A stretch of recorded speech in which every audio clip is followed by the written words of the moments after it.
ವಿದ್ಯಾರ್ಥಿಗಳೇ, welcome to ಕಲರವ tutorials. ಈ ಹಿಂದಿನ ವಿಡಿಯೋದಲ್ಲಿ ನಾವು 1 ಅಂಕ ಮತ್ತು 2 ಅಂಕದ ಪ್ರಶ್ನೆಗಳನ್ನು ಬಿಡಿಸಿರೋದನ್ನು ನೋಡಿದ್ವಿ. ಈ ವಿಡಿಯೋದಲ್ಲಿ ನಾವೀಗ 3 ಅಂಕದ ಪ್ರಶ್ನೆಗಳನ್ನು ನೋಡೋಣ. ಸೊ ಇದರಲ್ಲಿ 25ನೇ ಪ್ರಶ್ನೆ, P of x is equal to x cube minus 3x square plus 5x minus 3 ಈ ಬಹುಪದೋಕ್ತಿಯನ್ನು g of x is equal to x square minus 2 ಬಹುಪದೋಕ್ತಿಯಿಂದ ಭಾಗಿಸಿ ಭಾಗಲಬ್ಧ q of x ಮತ್ತು ಶೇಷ r of x ಅನ್ನು ಕಂಡುಹಿಡಿಯಿರಿ ಅಂತ ಇದೆ. ಸೊ ಈಗ ಅವರು ಕೊಟ್ಟಿರ್ತಕ್ಕಂಥದ್ದನ್ನು ನಾವೀಗ ನೋಡೋಣ. p of x is equal to x cube minus 3x square plus 5x minus 3 ಅಂತ ಕೊಟ್ಟಿದ್ದಾರೆ. ಅದೇ ರೀತಿ G of X is equal to X square minus 2 ಅಂತ ಇದೆ.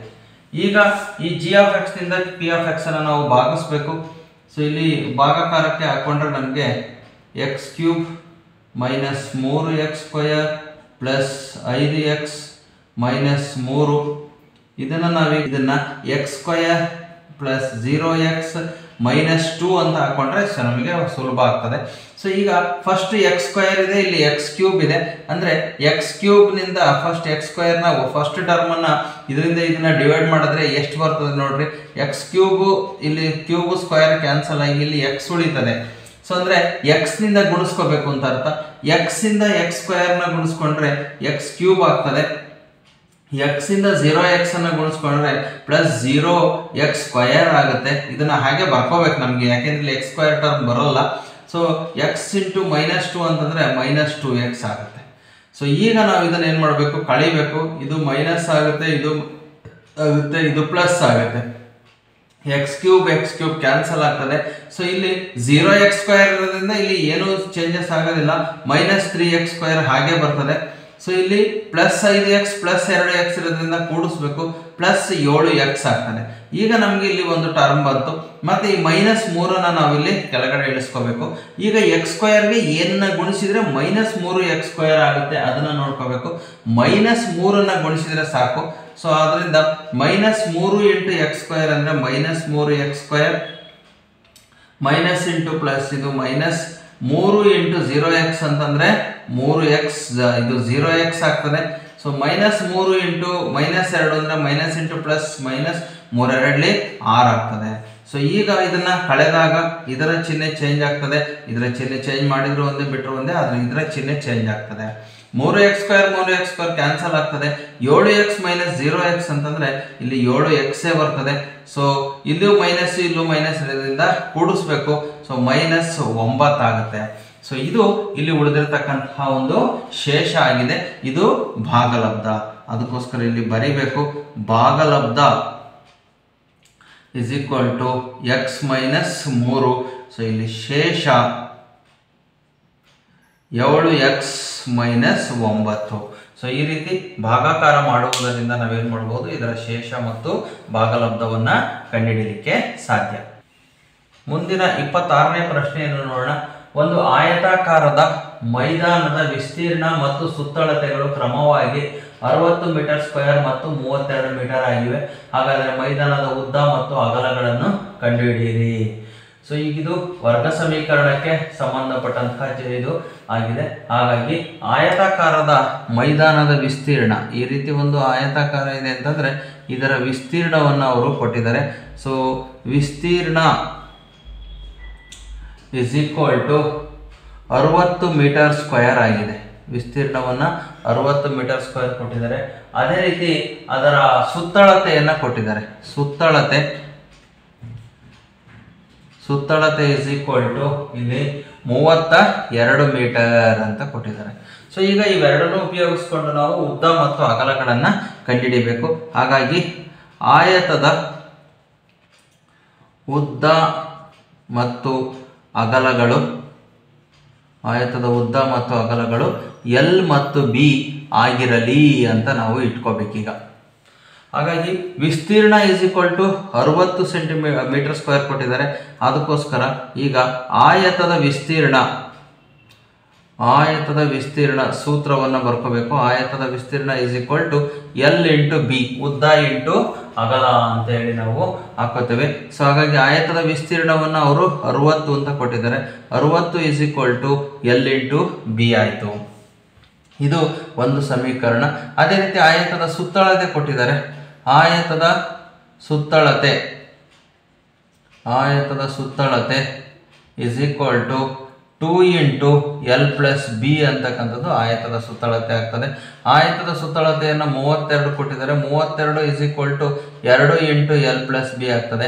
2ನ್ನ ಈ ಕಡೆ ಕಳಿಸಿದ್ರೆ 32 divided by 2 is equal to L plus B ಆಗ್ತದೆ.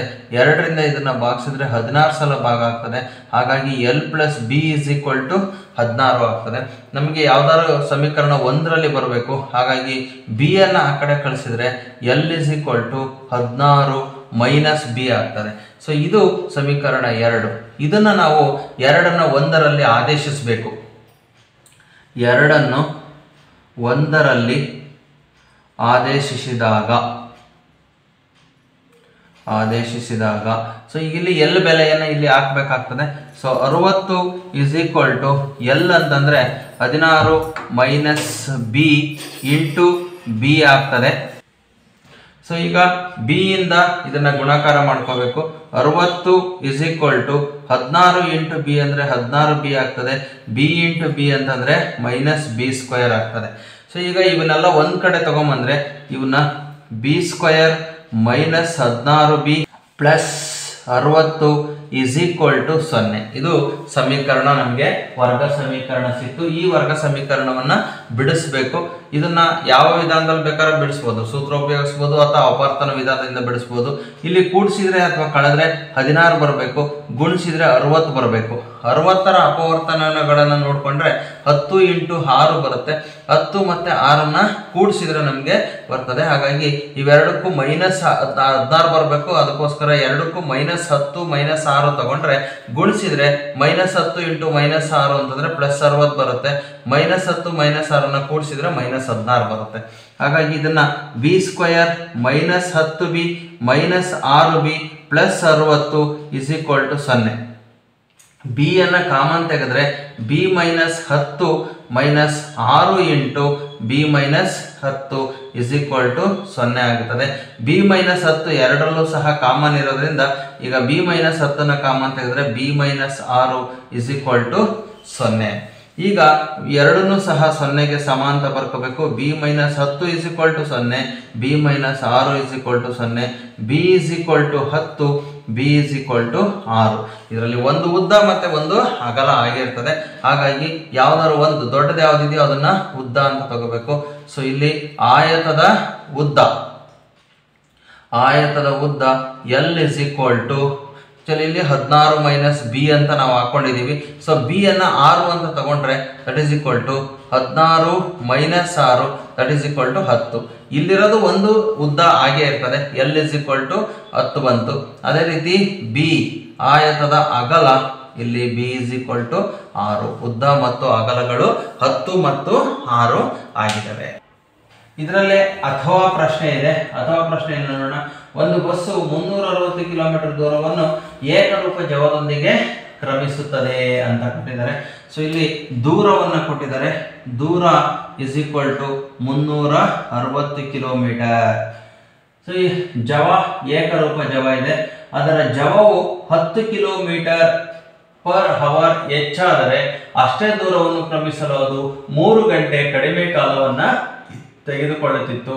ಹಾಗಾದರೆ ಬಸ್ಸಿನ ಜವವನ್ನು ಕಂಡುಹಿಡಿಯಿರಿ ಅಂತ ಕೊಟ್ಟಿದ್ದಾರೆ. ಈಗ ಬಸ್ಸಿನ ಜವವನ್ನು ಕಂಡುಹಿಡಿಯಿರಿ ಅಂತ ಕೊಟ್ಟಿರೋದ್ರಿಂದ ನಾವೇನ್ ಮಾಡೋಣ, ಬಸ್ಸಿನ ಜವ ಎಕ್ಸ್ ಆಗಿರಲಿ ಅಂತ ಇಟ್ಕೊಳ್ಳೋಣ. ಯಾವುದನ್ನ ಕಂಡುಹಿಡಿಯಲಿ ಕೊಟ್ಟಿರ್ತಾರೋ ನೀವು ಅದನ್ನೇ ಬಸ್ ಎಕ್ಸ್ ಆಗಿರಲಿ ಅಂತ ಇಟ್ಕೋಬೇಕು. ಸೊ ಹಾಗಾಗಿ ಇಲ್ಲಿ ಏನ್ ಮಾಡಿದ್ದಾರೆ, ಸಮಯವನ್ನ ಅವರು ಕಂಪೇರ್ ಮಾಡಿದ್ದಾರೆ, ಹೋಲಿಕೆ ಮಾಡೋದ್ರಿಂದ ನಾವು ಬಸ್ಸು ತೆಗೆದುಕೊಂಡಂತಹ ಸಮಯವನ್ನ ನೋಡೋಣ. ಬಸ್ಸು ತೆಗೆದುಕೊಂಡ ಸಮಯ. ಸೊ ಬಸ್ಸು ತೆಗೆದುಕೊಂಡ ಸಮಯ ಅಂತಂದ್ರೆ ಟಿ ಇಸ್ ಈಕ್ವಲ್ ಟು ಚಲಿಸಿದ ದೂರ ಡಿವೈಡೆಡ್ ಬೈ ಅದರ ಜವ ಆಗ್ತದೆ. ಸೊ ಚಲಿಸಿರ್ತಕ್ಕಂತಹ ದೂರ 360 ಕಿಲೋಮೀಟರ್. ಇಲ್ಲಿ ಬಸ್ಸಿನ ಜವವನ್ನು ನಾವು ಎಕ್ಸ್ ಅಂತ ಇಟ್ಕೊಂಡಿದ್ದೀವಿ. ಸೊ ಈಗ ಅಲ್ಲಿ ಜವ ಎಷ್ಟು 10 ಕಿಲೋಮೀಟರ್ ಪವರ್ ಹೆಚ್ಚಾದಾಗ ಪರ್ ಹವರ್ ಹೆಚ್ಚಾದಾಗ ಅಂತ ಕೊಟ್ಟಿದ್ದಾರೆ. ಸೊ ಜವ 10 ಕಿಲೋಮೀಟರ್ ಪರ್ ಹವರ್ ಹೆಚ್ಚಾದಾಗ ಅಂತಂದ್ರೆ ಜವ ಎಷ್ಟಾಗ್ತದೆ ಅವಾಗ? ಜವ is equal to X plus 10 ಆಗ್ತದೆ. ಸೊ ಈಗ ಅದು ಅಷ್ಟು ಜವ ಹೆಚ್ಚಾದಾಗ ಏನಾಗ್ತದೆ? ಬಸ್ಸು ತೆಗೆದುಕೊಂಡ ಕಾಲ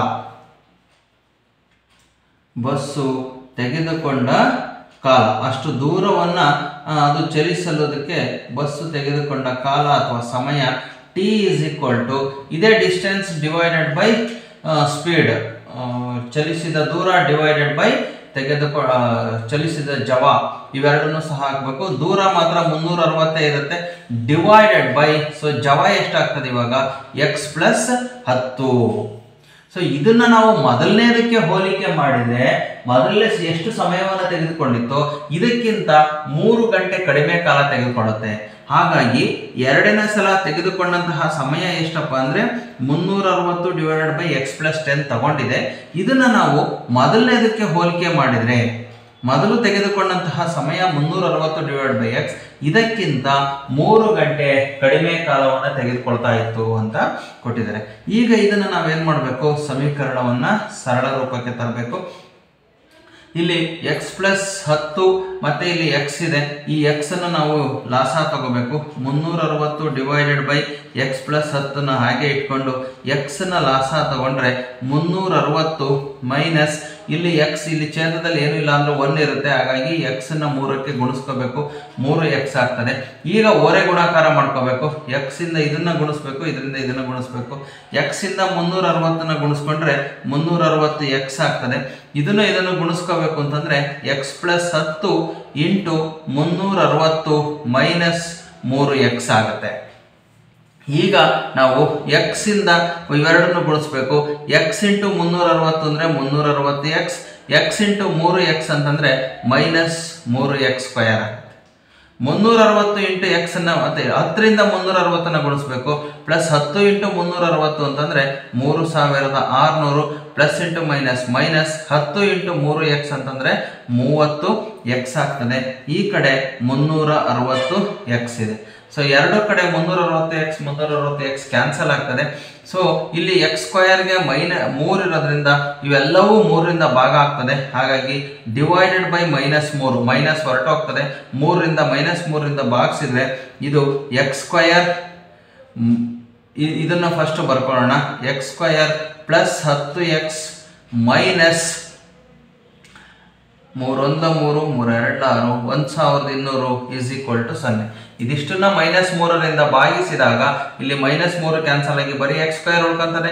ಇಲ್ಲಿ ಮೈನಸ್ ಕ್ಯಾನ್ಸಲ್ ಆಗಿ ಇದು ಸಹ ಪ್ಲಸ್ ಆಗ್ತದೆ. 3 10 30. ಇದನ್ನ 3ರಿಂದ ಭಾಗಿಸಿದಾಗ 1200 ಪ್ಲಸ್ ಇದ್ದು ಮೈನಸ್ ಆಗುತ್ತೆ. ಈಗ ನಮಗೆ X square plus 10x minus 1200 is equal to 0 ಸಮೀಕರಣ ಬಂತು. ಇದನ್ನ ನಾವು ಬಿಡಿಸ್ಬೇಕು. ಸೊ ಇಲ್ಲಿ ಬಿಡಿಸೋಣ. X square plus 10x minus 1200 is equal to 0. ಕೂಡಿಸಿದ್ರೆ ಅಥವಾ ಕಳೆದ್ರೆ 10 ಬರಬೇಕು.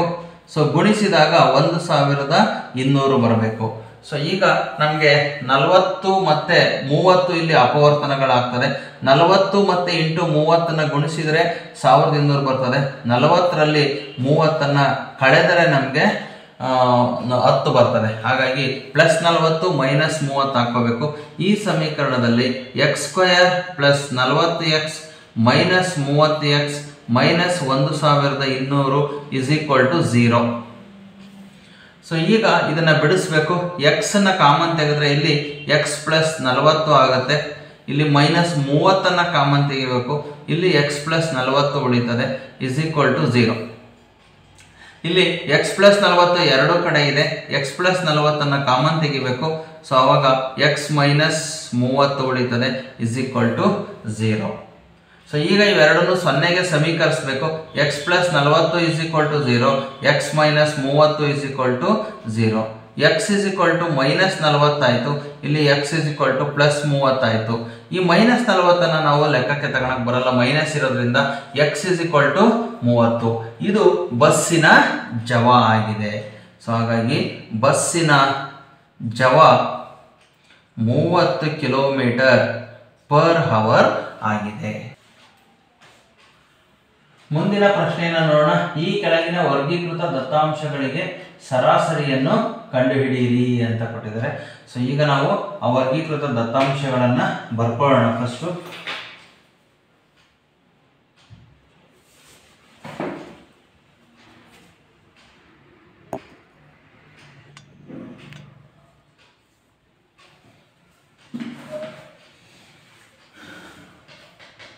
ಈಗ ಈ ಒಂದು ದತ್ತಾಂಶಗಳನ್ನ ಕೊಟ್ಟಿದ್ದಾರೆ. ಇಲ್ಲಿ ಸರಾಸರಿಯನ್ನ ಕಂಡುಹಿಡಿಯಲಿಕ್ಕೆ ಕೊಟ್ಟಿದ್ದಾರೆ. ಈ ಸರಾಸರಿನಲ್ಲಿ ನೀವು ನೇರ ವಿಧಾನವನ್ನು ಮಾಡಿದ್ರೆ ಸಾಕು, ಬೇಕಾದಷ್ಟು ಆಗ್ತದೆ.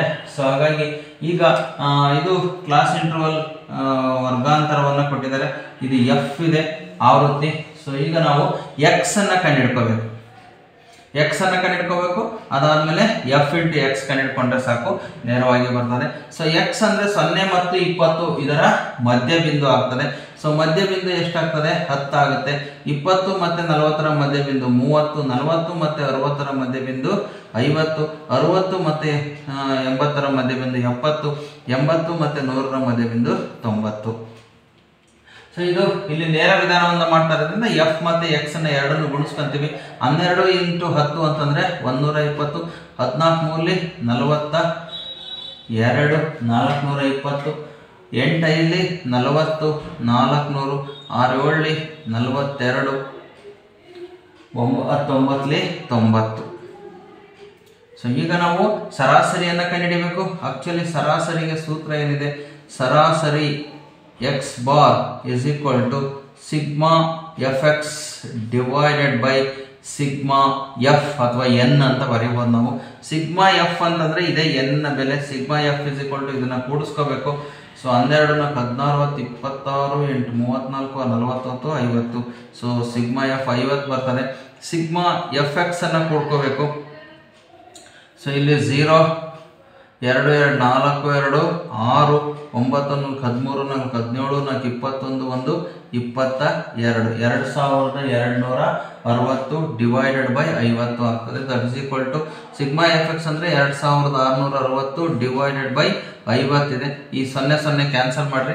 5ರಿಂದ 266 ಭಾಗಾಕಾರ ಮಾಡಬೇಕು. 5ರಿಂದ 266 ಭಾಗಾಕಾರ ಮಾಡಿದ್ರೆ 5 5 25, 6ರಲ್ಲಿ 5 ಕಳೆದ್ರೆ 1, 16 ಇಲ್ಲಿ ಬರ್ತದೆ. ಮತ್ತೆ 5 3 15, 1 ಬರ್ತದೆ. ಪಾಯಿಂಟ್ ಇಟ್ಟು ಇಲ್ಲಿ 0 ಹಾಕಿದ್ರೆ 5 2 10 ಕಂಪ್ಲೀಟ್ ಆಗಿ ಭಾಗ ಆಯಿತು. ಸೊ ಇಲ್ಲಿ ಉತ್ತರ ನಮಗೆ 53.2 ಇದೇ ಸರಾಸರಿ. ಇದನ್ನು ನಾವು ಕಂಡುಹಿಡಿಯಬೇಕಾಗಿದ್ದು.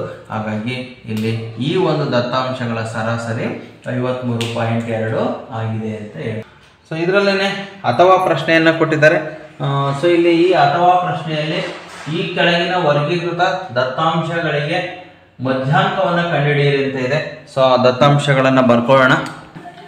ಸೊ ಓಕೆ, ಈಗ ಈ ದತ್ತಾಂಶವನ್ನು ಕೊಟ್ಟಿದ್ದಾರೆ. ಇಲ್ಲಿ ವರ್ಗಾಂತರ ಮತ್ತು ಆವೃತ್ತಿಯನ್ನು ಕೊಟ್ಟಿದ್ದಾರೆ. ಮಧ್ಯಾಂಕವನ್ನು ನಾವು ಕಂಡುಹಿಡಿಯಬೇಕು. ಸೊ ಈಗ ಮಧ್ಯಾಂಕಕ್ಕೆ ಇರ್ತಕ್ಕಂತಹ ಸೂತ್ರವನ್ನು ಇಲ್ಲಿ ಬರ್ಕೊಳ್ಳೋಣ. ಮಧ್ಯಾಂಕ is equal to L plus n/2 minus FC divided by FH. ಇದು ನಾವಿಲ್ಲಿ ಸೂತ್ರವನ್ನು ಬರ್ಕೊಂಡಿರ್ತಕ್ಕಂಥದ್ದು. ಸೊ ಈ ವ್ಯಾಲ್ಯೂಗಳನ್ನು ನಾವು ಈಗ ಬರ್ಕೋಬೇಕು. ಅದಕ್ಕೂ ಮುಂಚೆ ಇಲ್ಲಿ ಮಧ್ಯಾಂಕ ಯಾವುದು ಎಲ್ಲಿ ಇದರಲ್ಲಿ ಬರುತ್ತೆ ಅನ್ನೋದನ್ನು ಕಂಡುಹಿಡಿಯಬೇಕು. ಸೊ ಹಾಗಾಗಿ FC ಅನ್ನು ಕಂಡುಹಿಡಿಯಬೇಕು. ಇದು F ಕ್ಯುಮ್ಯುಲೇಟಿವ್ ಫ್ರೀಕ್ವೆನ್ಸಿ, ಸಂಚಿತ ಆವೃತ್ತಿಯನ್ನು ಕಂಡುಹಿಡಿಯಬೇಕು. ಸೊ ಸಂಚಿತ ಆವೃತ್ತಿಯನ್ನು ಕಂಡುಹಿಡಿಯಬೇಕಾದ್ರೆ ಸೊ 5ಅನ್ನು ನಾವು ಹಾಗೆ ಬರ್ಕೊಂತೀವಿ. 5ಕ್ಕೆ 8ಅನ್ನು ಕೂಡಿಸ್ತೇವೆ, 13 ಬರ್ತದೆ. 13ಕ್ಕೆ 20ಅನ್ನು ಕೂಡಿಸಿದ್ರೆ 33 ಬರ್ತದೆ. ಸೊ 33ಕ್ಕೆ 15ಅನ್ನು ಕೂಡಿಸಿದ್ರೆ 48 ಬರುತ್ತೆ. 48ಕ್ಕೆ 7ಅನ್ನು ಕೂಡಿಸಿದ್ರೆ 55 ಬರುತ್ತೆ. 55ಕ್ಕೆ 5ಅನ್ನು ಕೂಡಿಸಿದ್ರೆ 60 ಬರ್ತದೆ. ಸೊ ಸೊ ಇಲ್ಲಿ totally n is equal to 60 ಬಂತು. ಹಾಗಾಗಿ ಮಧ್ಯಾಂಕ ಎಲ್ಲಿದೆ ಅಂತ ಕಂಡುಹಿಡಿಯಬೇಕು ಅಂತಂದ್ರೆ n/2 ಅನ್ನ ನಾವು ಹಾಕೋಬೇಕು. n/2 ಅಂತಂದ್ರೆ 60/2 ಆಗ್ತದೆ ಇಸ್ ಈಕ್ವಲ್ ಟು 30. 30ನೇ ಪ್ರಾಪ್ತಾಂಕ ಎಲ್ಲಿದೆಯಪ್ಪ ಅಂದ್ರೆ ನೋಡ್ರಿ ಇಲ್ಲಿ 5ರ ತನಕ ಬಂತು, ನೆಕ್ಸ್ಟ್ 13ರವರೆಗೆ ಇಲ್ಲಿ ಬಂತು, ನೆಕ್ಸ್ಟ್ 33ರವರೆಗೆ ಇಲ್ಲಿ ಬಂತು. ಅಂದ್ರೆ 13ರಿಂದ ಮುಂದಕ್ಕೆ 14, 15, 16, 17, 18, 19, 20, ಆಮೇಲೆ 30, 31, 32, 33 ಅಲ್ಲಿ ತನಕನೂ ಸಹ ಪ್ರಾಪ್ತಾಂಕಗಳಿದಾವೆ. ಅಂದ್ರೆ 30ನೇ ಪ್ರಾಪ್ತಾಂಕ ಇಲ್ಲೇ ಬಂದಿದೆ. ಹಾಗಾಗಿ 30ನೇ ಪ್ರಾಪ್ತಾಂಕ ಇದರಲ್ಲಿ ಇಲ್ಲೇ ಇದೆ ಅಂತಂದ್ರೆ ಇದನ್ನ ನಾವ್ ಏನ್ ಮಾಡ್ತೀವಿ ಅಂತಂದ್ರೆ ಮಾರ್ಕ್ ಮಾಡ್ಕೊಂತೀವಿ. ಇಲ್ಲಿ ನಮಗೆ ಬೇಕಾಗಿರ್ತಕ್ಕಂತಹ ದತ್ತಾಂಶಗಳು ಸಿಗ್ತವೆ. ಸೊ ಈಗ ನಾವು ಇದರಲ್ಲಿ ದತ್ತಾಂಶಗಳನ್ನ ಬರ್ಕೋಬೇಕು. ಎಲ್ ಅಂದ್ರೆ ಈ ದತ್ತಾಂಶ ಇರ್ತಕ್ಕಂತಹ ಕೆಳಮಿತಿ ಅಂದ್ರೆ 20, ಇದು ಮೇಲ್ಮಿತಿ, ಇದು ಕೆಳಮಿತಿ. ಹಾಗಾಗಿ ಎಲ್ ಇಸ್ ಈಕ್ವಲ್ ಟು 20 ಅಂತ ಮಾರ್ಕ್ ಮಾಡ್ಕೊಂತೀವಿ. ನೆಕ್ಸ್ಟ್ ಎನ್ ಅಂತಕ್ಕಂಥದ್ದು ಇದು ಆಲ್ರೆಡಿ ನಮಗೆ ಗೊತ್ತಿದೆ, N is equal to 60. F C ಅಂತಂದ್ರೆ ಕ್ಯುಮ್ಯುಲೇಟಿವ್ ಫ್ರೀಕ್ವೆನ್ಸಿ. ಸೊ ನಾವಿಲ್ಲಿ ಕ್ಯುಮ್ಯುಲೇಟಿವ್ ಫ್ರೀಕ್ವೆನ್ಸಿ ಅಂತಂದ್ರೆ ಇದರ ಯಾವ ದತ್ತಾಂಶ ಇದೆಯೋ ಇದರ ಹಿಂದಿನ ಕ್ಯುಮ್ಯುಲೇಟಿವ್ ಫ್ರೀಕ್ವೆನ್ಸಿ ಸಂಚಿತ ಮೊತ್ತವನ್ನ ಸಂಚಿತ ಆವೃತ್ತಿಯನ್ನ ತಗೊಂತೀವಿ. ಸೊ ಎಫ್ ಸಿ ಅಲ್ಲಿಗೆ ಎಷ್ಟಾಗ್ತದೆ 13 ಆಗ್ತದೆ. ಇಲ್ಲಿ ಎಫ್ ಅಂದ್ರೆ ಇದು ಇರ್ತಕ್ಕಂತಹ ಆವೃತ್ತಿಯನ್ನ ತಗೋಬೇಕು. ಸೊ ಇದು ಮಧ್ಯಾಂಕ ಇರ್ತಕ್ಕಂತಹ ಆವೃತ್ತಿ 20 ಎಫ್ ಅಂತಕ್ಕಂಥದ್ದು. ಎಚ್ ಅಂತಂದ್ರೆ ಇವೆರಡರ ವ್ಯತ್ಯಾಸ, ಇಲ್ಲಿಂದ ಇಲ್ಲಿವರೆಗೆ ಎಷ್ಟಿದೆ 10 ವ್ಯತ್ಯಾಸ ಇದೆ. H is equal to 10. ಈ ದತ್ತಾಂಶಗಳನ್ನ ಬರ್ಕೊಂಡ್ಬಿಟ್ರೆ ನಿಮಗೆ ಸುಲಭ ಆಗ್ತದೆ. So that is equal to L ಅಂದ್ರೆ ಇಲ್ಲಿ ನಮಗೆ 20 ಇದೆ, 20 ಪ್ಲಸ್ n/2 ಅಂತಂದ್ರೆ ಈಗ ಆಲ್ರೆಡಿ 60/2 ಇಲ್ಲಿ ಹಾಕೊಂಡಿದೀವಿ, ಮೈನಸ್ ಎಫ್ ಸಿ ಅಂತಂದ್ರೆ 13 ಡಿವೈಡೆಡ್ ಬೈ ಎಫ್ ಅಂತಂದ್ರೆ 20 ಇಂಟು 10 ಅಂತ. ಸೊ ಈಗ ಈ 20ನ್ನ ಯಾವುದೇ ಕಾರಣಕ್ಕೂ ಇಲ್ಲಿ ಏನು ಮಾಡಂಗಿಲ್ಲ, ಹಾಗೆ ಬರ್ಕೊಂಡ್ಬರ್ಬೇಕು ಈ ಕ್ಯಾಲ್ಕುಲೇಷನ್ ಎಲ್ಲ ಮುಗಿಯೋ ತನಕ. ಹಾಗಾಗಿ 20ನ್ನ ಹಾಗೆ ಬರ್ಕೊಳ್ರಿ. ಪ್ಲಸ್ ಇಲ್ಲಿ 60/2 ಅಂತಂದ್ರೆ 30 ಆಗುತ್ತೆ, 30 ಮೈನಸ್ 13 ಡಿವೈಡೆಡ್ ಬೈ 20 ಇಂಟು 10. ಇಲ್ಲಿ ಅಂಶ ಛೇದ ಇಲ್ಲಿ ಇದು ಒಂದೇ ಒಂದು ಛೇದ ಇರೋದ್ರಿಂದ 10 ಮತ್ತು 20ನ್ನ ಭಾಗಾಕಾರ ಮಾಡ್ಬೋದು. 10 1 12 ಅಂತ ಭಾಗಿಸ್ಬೋದು. So that is equal to 20 plus 30ರಲ್ಲಿ 13ನ್ನ ನಾವು ಕಳಿಬೇಕು. 30ರಲ್ಲಿ 13ನ್ನ ಕಳೆದ್ರೆ 17 ಬರ್ತದೆ. 17 ಡಿವೈಡೆಡ್ ಬೈ 2 ಆಗ್ತದೆ. ಸೊ ಈಗ ನಾವು ಇದನ್ನ 20 ಪ್ಲಸ್ 17ರಲ್ಲಿ 17ನ್ನ 2ರಿಂದ ಭಾಗಿಸಿದ್ರೆ 2 8 16.5 ಬರ್ತದೆ. ಅಂದ್ರೆ 28.5 ಅಂತಕ್ಕಂಥದ್ದು ನಮಗೆ ಮಧ್ಯಾಂಕ ಆಗಿದೆ. ಸೊ ಅಲ್ಲಿಗೆ ಮಧ್ಯಾಂಕದ ಬೆಲೆ 28.5 ಅಂತಕ್ಕಂಥದ್ದು ಆಗಿದೆ. ಸೊ ಈಗ ಮುಂದಿನ ಪ್ರಶ್ನೆಯನ್ನು ನೋಡೋಣ. 28ನೇ ಪ್ರಶ್ನೆ. ಒಬ್ಬ ಜೀವ ವಿಮಾ ಏಜೆಂಟರು ಪಡೆದ 100 ಪಾಲಿಸಿದಾರರ ವಯಸ್ಸುಗಳ ವಿಸ್ತರಣೆಯ ದತ್ತಾಂಶಗಳು ಈ ಕೆಳಗಿನಂತೆ ಇವೆ. ಈ ದತ್ತಾಂಶಗಳಿಗೆ ಕಡಿಮೆ ವಿಧಾನದ ಓಜಿ ರಚಿಸಿ ಅಂತಿದೆ. ಸೊ ಇಲ್ಲಿ ಯಾವ ವಿಧಾನ ಕೊಟ್ಟಿದ್ದಾರೆ ಅಂತಕ್ಕಂಥದ್ದು ಬಹಳ ಇಂಪಾರ್ಟೆಂಟು. ಸೊ ಅವರು ಕಡಿಮೆ ವಿಧಾನದ ಓಜಿವನ್ನು ಕೊಟ್ಟಿದ್ದಾರೆ. ಆಕ್ಚುಲಿ ನಮಗೆ ಇಲ್ಲಿ ದತ್ತಾಂಶವನ್ನ ಕೊಟ್ಟಾಗ ವರ್ಗಾಂತರವನ್ನ ಕೊಟ್ಟು ಆವೃತ್ತಿಯನ್ನ ಕೊಟ್ಟಿದ್ರೆ ನಾವು ಕಡಿಮೆ ವಿಧಾನದಾದ್ರೆ ಮೇಲಿಂದ ಕೂಡಿಸ್ಕೊಂಡ್ ಬರ್ತಾ ಇದ್ವಿ, ಅಧಿಕ ವಿಧಾನ ಆದ್ರೆ ಕೆಳಗಿಂದ ಕೂಡಿಸ್ಕೊಂಡು ಹೋಗ್ತಾ ಇದ್ವಿ. ಆದರೆ ಇಲ್ಲಿ ಕಡಿಮೆ ವಿಧಾನ ಅಂತ ಕೊಟ್ಟಿದ್ದಾರೆ, ಆದ್ರೆ ವರ್ಗಾಂತರವನ್ನ ಕೊಟ್ಟಿಲ್ಲ. ನೋಡ್ರಿ 20ಕ್ಕಿಂತ ಕಡಿಮೆ, 25ಕ್ಕಿಂತ ಕಡಿಮೆ, 30ಕ್ಕಿಂತ ಕಡಿಮೆ, 35ಕ್ಕಿಂತ ಕಡಿಮೆ, 40ಕ್ಕಿಂತ ಕಡಿಮೆ, 45ಕ್ಕಿಂತ ಕಡಿಮೆ ಅಂತ ಕೊಟ್ಬಿಟ್ಟಿದ್ದಾರೆ ಆಲ್ರೆಡಿ. ಆಮೇಲೆ ಇಲ್ಲಿ ಸಂಚಿತ ಆವೃತ್ತಿಯನ್ನ ಕೊಟ್ಟಿದ್ದಾರೆ. ಹಾಗಾಗಿ ನಿಮಗೆ ಕೂಡಿಸ್ಕೊಳ್ಳೋ ಅವಶ್ಯಕತೆ ಇಲ್ಲ. 12, 25, 40, 66, 84, 100 ಅಂದ್ರೆ 100 ಇಲ್ಲಿ ಪಾಲಿಸಿದಾರರ ಸಂಖ್ಯೆ ಇದೆ. ಹಾಗಾಗಿ ಇಲ್ಲಿ ಆಲ್ರೆಡಿ ಕೂಡಿಸ್ಕೊಟ್ಬಿಟ್ಟಿದ್ದಾರೆ, ನೀವೇನು ಕೂಡಿಸ್ಕೊಳ್ಳೋ ಅವಶ್ಯಕತೆ ಇಲ್ಲ. ನಿಮಗೆ ಕನ್ಫ್ಯೂಸ್ ಆಗುತ್ತೆ ಅಂದ್ರೆ ಇಲ್ಲೊಂದು ಎಕ್ಸ್ಟ್ರಾ ಕಾಲಮ್ ಅನ್ನ ಮಾಡಿದ್ದೀನಿ ನಾನು. ಏನಪ್ಪ ಅಂತಂದ್ರೆ ಇಲ್ಲಿ ನಿರ್ದೇಶಾಂಕ ಬಿಂದುಗಳನ್ನು ನಾವು ಬರ್ಕೋಬಹುದು. ಏನು ನಿರ್ದೇಶಾಂಕ ಬಿಂದುಗಳು? ಇಲ್ಲಿ 20ಕ್ಕಿಂತ ಕಡಿಮೆ ಇದೆ ಅಂತಂದ್ರೆ ನಾವು ಬಿಂದುವನ್ನ ಗುರುತಿಸ್ಬೇಕಾದ್ರೆ 20, 12 ಈ ಗ್ರಾಫ್ ನಲ್ಲಿ ಇದನ್ನು ಗುರುತಿಸ್ಕೋಬಹುದು. 25ಕ್ಕೆ 25 ಬರುತ್ತೆ, ಇದು ಒಂದು ಬಿಂದು. 30ಕ್ಕೆ 40 ಇದು ಸಹ ಒಂದು ಬಿಂದು. 35ಕ್ಕೆ 66, 40ಕ್ಕೆ 84, 45ಕ್ಕೆ 100. ಸರ್ ಇದು ಬರ್ಕೊಳ್ಳೇಬೇಕಂತ ಏನಿಲ್ಲ. ಗ್ರಾಫ್ ನಲ್ಲಿ ನಿಮಗೆ ಇದಿತ್ತು ಅಂದ್ರೆ ಕನ್ಫ್ಯೂಸ್ ಆಗೋದಿಲ್ಲ. ಗ್ರಾಫ್ ನಲ್ಲಿ ಕರೆಕ್ಟ್ ಆಗಿ ಈ ಬಿಂದು ನೋಡಿ ಗುರುತಿಸಬಹುದು. ಇಲ್ಲಿ ಈ ಬಿಂದುವನ್ನ ತಗೋಬೇಕಾದ್ರೆ ಸ್ವಲ್ಪ ಈ ಕಡೆದು ಆ ಕಡೆದು ಸ್ವಲ್ಪ ಹೆಚ್ಚು ಕಡಿಮೆ ಆಗುತ್ತೆ ಅನ್ನೋದಕ್ಕೋಸ್ಕರ ಈ ಬಿಂದುಗಳನ್ನ ಬರ್ಕೊಂಡಿರೋದು. ಈಗ ಈ ಬಿಂದುಗಳನ್ನು ನಾವು ಗ್ರಾಫ್ನಲ್ಲಿ ಮಾರ್ಕ್ ಮಾಡಿದ್ರೆ ನಮಗೆ ಓಜು ನಕ್ಷೆ ಬರ್ತದೆ. ಅದಕ್ಕೋಸ್ಕರ ಈಗ ಗ್ರಾಫನ್ನು ನಾವು ತಗೊಳ್ಳೋಣ. ಸೊ ಯಾವಾಗಲೂ ಗ್ರಾಫ್ನಲ್ಲಿ ನಾವು ಏನು ಮಾಡಬೇಕಪ್ಪ ಅಂತಂದ್ರೆ ಮೊದಲೇ ಮಧ್ಯಕ್ಕೆ ಗೆರೆಯನ್ನು ಹಾಕೋಬಾರ್ದು. ಸೊ ನಿಮಗೆ ಈ ಗ್ರಾಫ್ ಹಾಳೆ ಎಲ್ಲಿರ್ತದೆ, ನಿಮ್ಮ ಆನ್ಸರ್ ಬುಕ್ಲೆಟ್ನ ಎಕ್ಸಾಮಲ್ಲಿ ಆನ್ಸರ್ ಬುಕ್ಲೆಟ್ನ ಕೊನೆ ಪೇಜಲ್ಲಿ ಇರ್ತವೆ 2 ಗ್ರಾಫು. ಅಲ್ಲಿಯೇ ನೀವೇನು ಮಾಡಬೇಕು, ಈ ದತ್ತಾಂಶವನ್ನು ಬರ್ಕೊಂಡು ಗ್ರಾಫನ್ನು ಈ ಕಡೆ ಎಡಭಾಗದಲ್ಲಿ ದತ್ತಾಂಶ ಇರಬೇಕು, ಬಲಭಾಗದಲ್ಲಿ ಗ್ರಾಫ್ ಇರಬೇಕು. ಅದೇ ರೀತಿಯಲ್ಲೇ ಲೆಕ್ಕವನ್ನು ಮಾಡಬೇಕು. ಈ ಗ್ರಾಫನ್ನು ಹಾಕ್ಬೇಕಾದ್ರೆ ಎಕ್ಸ್ ಅಕ್ಷ ಮತ್ತು ವೈ ಅಕ್ಷವನ್ನು ಮಧ್ಯಕ್ಕೆ ಹಾಕೋಬೇಕು ಅಂತ ಏನಿಲ್ಲ, ನಮಗೆ ಇಲ್ಲಿ ದತ್ತಾಂಶದ ಪ್ರಕಾರ ಹಾಕೋಬೇಕು. ಹಾಗಾಗಿ ನೋಡ್ರಿ, ಈ ಮೊದಲನೇ ಬಿಂದು ಏನಿದೆಯಲ್ಲ ಇವೆಲ್ಲ ಬರ್ತಕ್ಕಂಥದ್ದು ಎಕ್ಸ್ ಅಕ್ಷದಲ್ಲಿ ಬರ್ತಕ್ಕಂಥದ್ದು. ಇದು ಈ ತರ ಎಕ್ಸ್ ವೈ ತರ ಇರುತ್ತೆ ಬಿಂದು. ಮೊದಲನೇ ಬಿಂದು ಎಲ್ಲ ಎಕ್ಸ್ ಅಕ್ಷದಲ್ಲಿ ಬರ್ತದೆ. ಎಕ್ಸ್ ಅಕ್ಷದಲ್ಲಿ ಅತಿ ಹೆಚ್ಚು ಅಂದ್ರೆ 45 ಇದೆ, ಅಂದ್ರೆ ಹಿಂಗಿಂಗೆ ನಮಗೆ 45 ಸಿಗಬೇಕು. ನೋಡ್ರಿ, ವೈ ಅಕ್ಷದಲ್ಲಿ ಅತಿ ಹೆಚ್ಚು ಅಂದ್ರೆ 100 ಇದೆ. ವೈ ಅಕ್ಷ ಅಂದ್ರೆ ಹಿಂಗಿಂಗೆ 100 ತನಕ ಸಿಗಬೇಕು. 12ರಿಂದ ಸ್ಟಾರ್ಟ್ ಆಗಿ 100ಕ್ಕೆ ಎಂಡ್ ಆಗಿದೆ. ಇದು 20ರಿಂದ ಸ್ಟಾರ್ಟ್ ಆಗಿ 45ಕ್ಕೆ ಎಂಡ್ ಆಗಿದೆ. ಹಾಗಾಗಿ ಇಲ್ಲಿ 5 ಗ್ಯಾಪ್ ಇರೋದ್ರಿಂದ ನಾವು ಸಹ ಇಲ್ಲಿ 5 ಗ್ಯಾಪ್ ಅನ್ನ ಕೊಟ್ಕೊಂತ ಹೋಗ್ಬೋದು. ಸೊ ಇಲ್ಲಿ 0 ಇಂದ ಸ್ಟಾರ್ಟ್ ಮಾಡಬಹುದು ಅಥವಾ 20ರಿಂದ ಕೂಡ ಸ್ಟಾರ್ಟ್ ಮಾಡಬಹುದು. ಇಲ್ಲಿ ಗ್ರಾಫ್ ಜಾಸ್ತಿ ಇರೋದ್ರಿಂದ 0 ಇಂದಾನೆ ಸ್ಟಾರ್ಟ್ ಮಾಡಬಹುದು. 0 ಇಂದ ನಾವು 5, 10, 15, 20, 25, 30 ಹಿಂಗೆ ಕೊಟ್ಕೊಂಡು ಹೋದ್ರೆ ಸಾಕು, ನಿಮಗೆ ಗ್ರಾಫು ಸಿಗ್ತದೆ. ಸೊ ಹಾಗಾಗಿ ಈಗ ನಾವು ಎಕ್ಸ್ ಅಕ್ಷ ವೈ ಅಕ್ಷವನ್ನ ಈ ಕಡೆ ಕೊನೆಯಲ್ಲಿ ಹಾಕೊಂಡ್ರೆ ನಮಗೆ ಸಾಕಾಗ್ತದೆ. ಸೊ ಈಗ ಎಕ್ಸ್ ಅಕ್ಷ ವೈ ಅಕ್ಷವನ್ನ ಹಾಕೋಣ. ಇಲ್ಲಿ ಒಂದು ಬಾಕ್ಸ್ ಅನ್ನ ಬಿಟ್ಟು ಹಾಕೊಂಡ್ರೆ ನಿಮಗೆ ಸುಲಭವಾಗಿ ಇಲ್ಲಿ ಆ ಕಡೆ ಈ ಕಡೆ ಬರೀಲಿಕ್ಕೆ ಸ್ವಲ್ಪ ಜಾಗ ಸಿಗ್ತದೆ. ಕರೆಕ್ಟಾಗಿ ಆ ಗ್ರಾಫಲ್ಲಿ ಏನು ಕೊಟ್ಟಿರ್ತಾರೋ ಅದೇ ಲೈನಿನ ಮೇಲೆ ಬರಬೇಕಿದು ಗ್ರಾಫು. ಸೊ ಎಕ್ಸ್ ಅಕ್ಷವನ್ನು ಸಹ ಇಲ್ಲಿ ಕೊನೆಯಲ್ಲಿ ಕೆಳಗಡೆಯಿಂದ ಒಂದು ಬಾಕ್ಸ್ ಅನ್ನ ಬಿಟ್ಟು ಹಾಕೊಂಡ್ರೆ ಸಾಕು ನೀವು. ಇದು ನಮಗೆ ಎಕ್ಸ್ ಅಕ್ಷ ಮತ್ತು ವೈ ಅಕ್ಷ.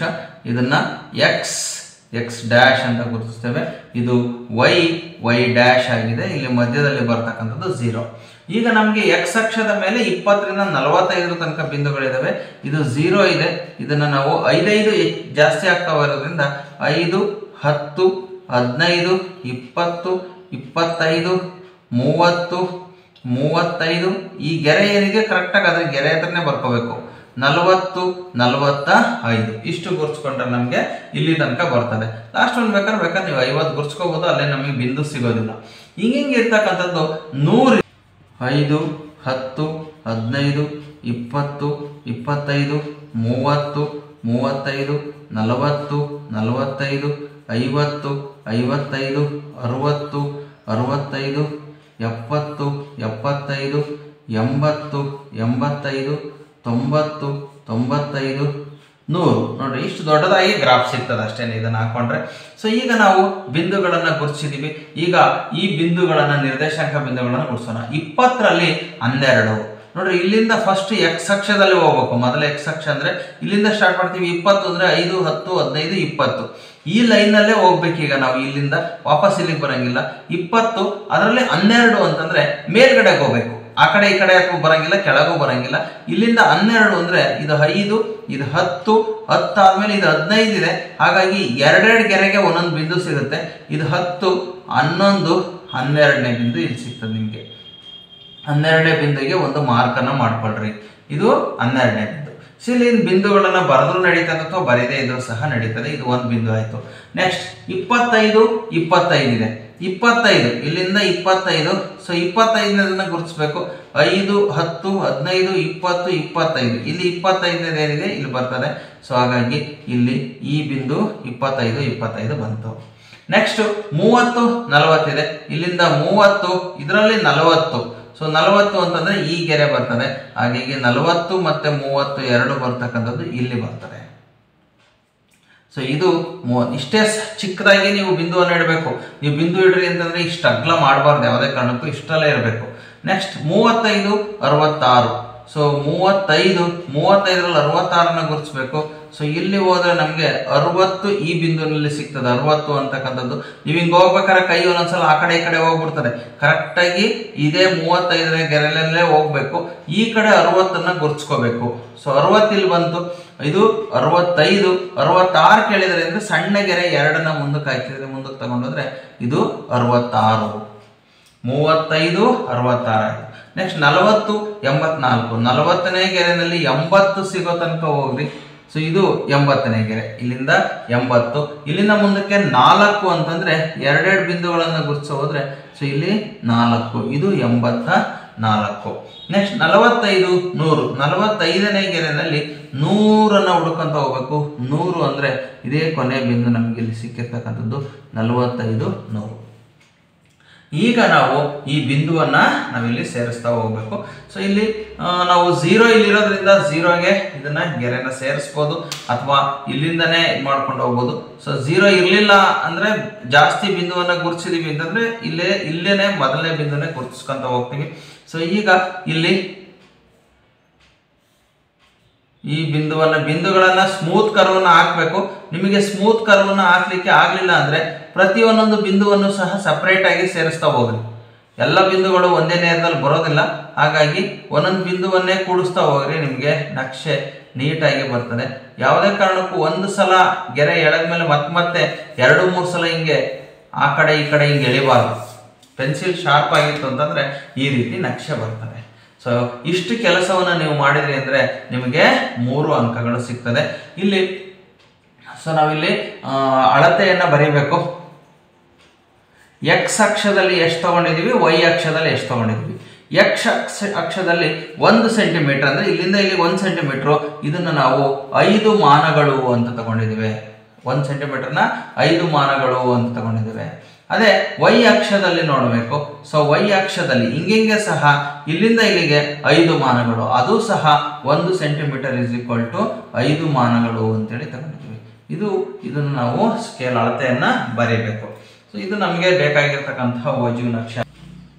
ಈಗ ಮುಂದಿನ ಪ್ರಶ್ನೆಯನ್ನ ನೋಡೋಣ. 29ನೇ ಪ್ರಶ್ನೆ. ಒಂದು ವೃತ್ತಕ್ಕೆ ಬಾಹ್ಯ ಬಿಂದುವಿನಿಂದ ಎಳೆದ ಸ್ಪರ್ಶಕಗಳ ಉದ್ದವು ಸಮವಾಗಿರುತ್ತದೆ ಎಂದು ಸಾಧಿಸಿ ಅಂತ ಕೊಟ್ಟಿದ್ದಾರೆ.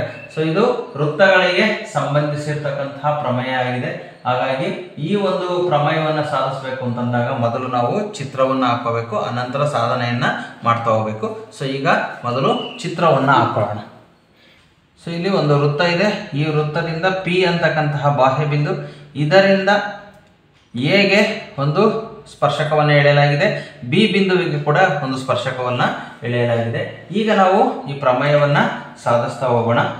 ಸೊ ಮೊದಲಿಗೆ ನಾವು ಪ್ರಮೇಯದಲ್ಲಿ ಇಲ್ಲಿ ನಿಮಗೆ ಹಂತಗಳನ್ನು ಉಪಯೋಗಿಸಿ ಕೂಡ ಸಾಧನೆ ಮಾಡಬಹುದು, ಹಂತಗಳ ಇಲ್ಲದೆ ಕೂಡ ಸಾಧನೆಯನ್ನು ಮಾಡಬಹುದು. ಹಂತಗಳ ಇಲ್ಲದೆ ಮಾಡ್ತಾ ಹೋದಾಗ ಇಲ್ಲಿ ಮೊದಲಿಗೆ ಸಾಧನೆ ಅಂತಾನೆ ಬರಿತೀವಿ.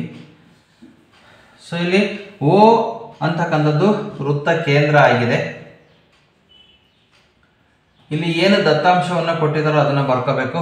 ಓ ವೃತ್ತ ಕೇಂದ್ರ, ಪಿ ಎ ಮತ್ತು ಪಿ ಬಿಗಳು, ಪಿ ಎ ಮತ್ತು ಪಿ ಬಿಗಳು ಸ್ಪರ್ಶಕಗಳು,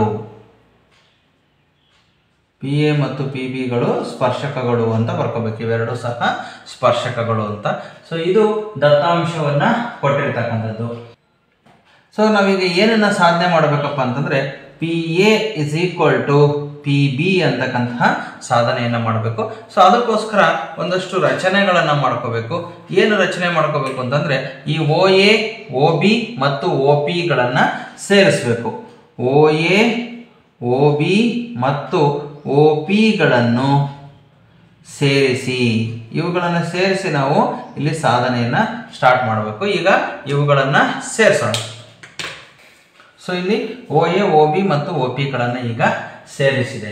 ಸೊ ನಾವು ಸಾಧನೆ ಮಾಡಬೇಕಾಗಿರ್ತಕ್ಕಂಥದ್ದು ಪಿ ಎ ಮತ್ತು ಪಿ ಬಿ ಎರಡೂ ಸಹ ಸಮ ಅಂತೇಳಿ ನೋಡ್ರಿ. ಪಿ ಎ ಅಂತಕ್ಕಂಥದ್ದು ಈ ಪಿ ಎ ಓ ತ್ರಿಭುಜದಲ್ಲಿರ್ತಕ್ಕಂಥ ಒಂದು ಬಾಹು. ಅದೇ ರೀತಿ ಪಿ ಬಿ ಅನ್ನೋದು ಸಹ ಪಿ ಒ ಬಿ ತ್ರಿಭುಜದ ಒಂದು ಬಾಹು. ಈ ಎರಡು ತ್ರಿಭುಜಗಳನ್ನು ಸರ್ವಸಮ ಅಂತ ಸಾಧನೆ ಮಾಡಿದ್ರೆ ಪಿ ಎ ಮತ್ತು ಪಿ ಬಿ ಎರಡೂ ಸಹ ಸಮ ಆಗ್ತವೆ. ಅದಕ್ಕೋಸ್ಕರ ತ್ರಿಭುಜ ಪಿ ಎ ಓದಲ್ಲಿ, ಪಿ ಎ ಓ ಮತ್ತು ತ್ರಿಭುಜ P B O, P B ಓಗಳಲ್ಲಿ ಈ ಎರಡೂ ತ್ರಿಭುಜಗಳನ್ನು ನಾವು ಸರ್ವಸಮ ಅಂತ ಸಾಧನೆಯನ್ನು ಮಾಡಬೇಕು. ಈಗ ನಮಗೆ ಇಲ್ಲಿ ಇದು ಸಹ 90 ಡಿಗ್ರಿ, ಇದು ಸಹ 90 ಡಿಗ್ರಿ ಅಂತ ಗೊತ್ತು. ಯಾಕೆ ಅಂದರೆ ಸ್ಪರ್ಶ ಬಿಂದುವಿನಲ್ಲಿ ಎಳೆದಂತಹ ತ್ರಿಜ್ಯ ಸ್ಪರ್ಶಕಕ್ಕೆ ಯಾವಾಗಲೂ ಸಹ ಲಂಬ ಆಗಿರ್ತದೆ. ಸೊ ಹಾಗಾಗಿ ಕೋನ ಪಿ ಎ ಓ = ಕೋನ ಪಿ ಬಿ ಓ = 90 ಡಿಗ್ರಿ ಆಗಿರ್ತದೆ. ಯಾಕೆ ಅಂತಂದರೆ ಸ್ಪರ್ಶ ಬಿಂದುವಿನಲ್ಲಿ ಎಳೆದ ತ್ರಿಜ್ಯ, ಸ್ಪರ್ಶ ಬಿಂದುವಿನಲ್ಲಿ ಎಳೆದ ತ್ರಿಜ್ಯ ಸ್ಪರ್ಶಕಕ್ಕೆ ಲಂಬವಾಗಿರುತ್ತದೆ ಅಂತ ಅರ್ಥ. ಸ್ಪರ್ಶಕಕ್ಕೆ ಲಂಬವಾಗಿರ್ತದೆ. ಈಗ ಇವೆರಡು ಸಮ.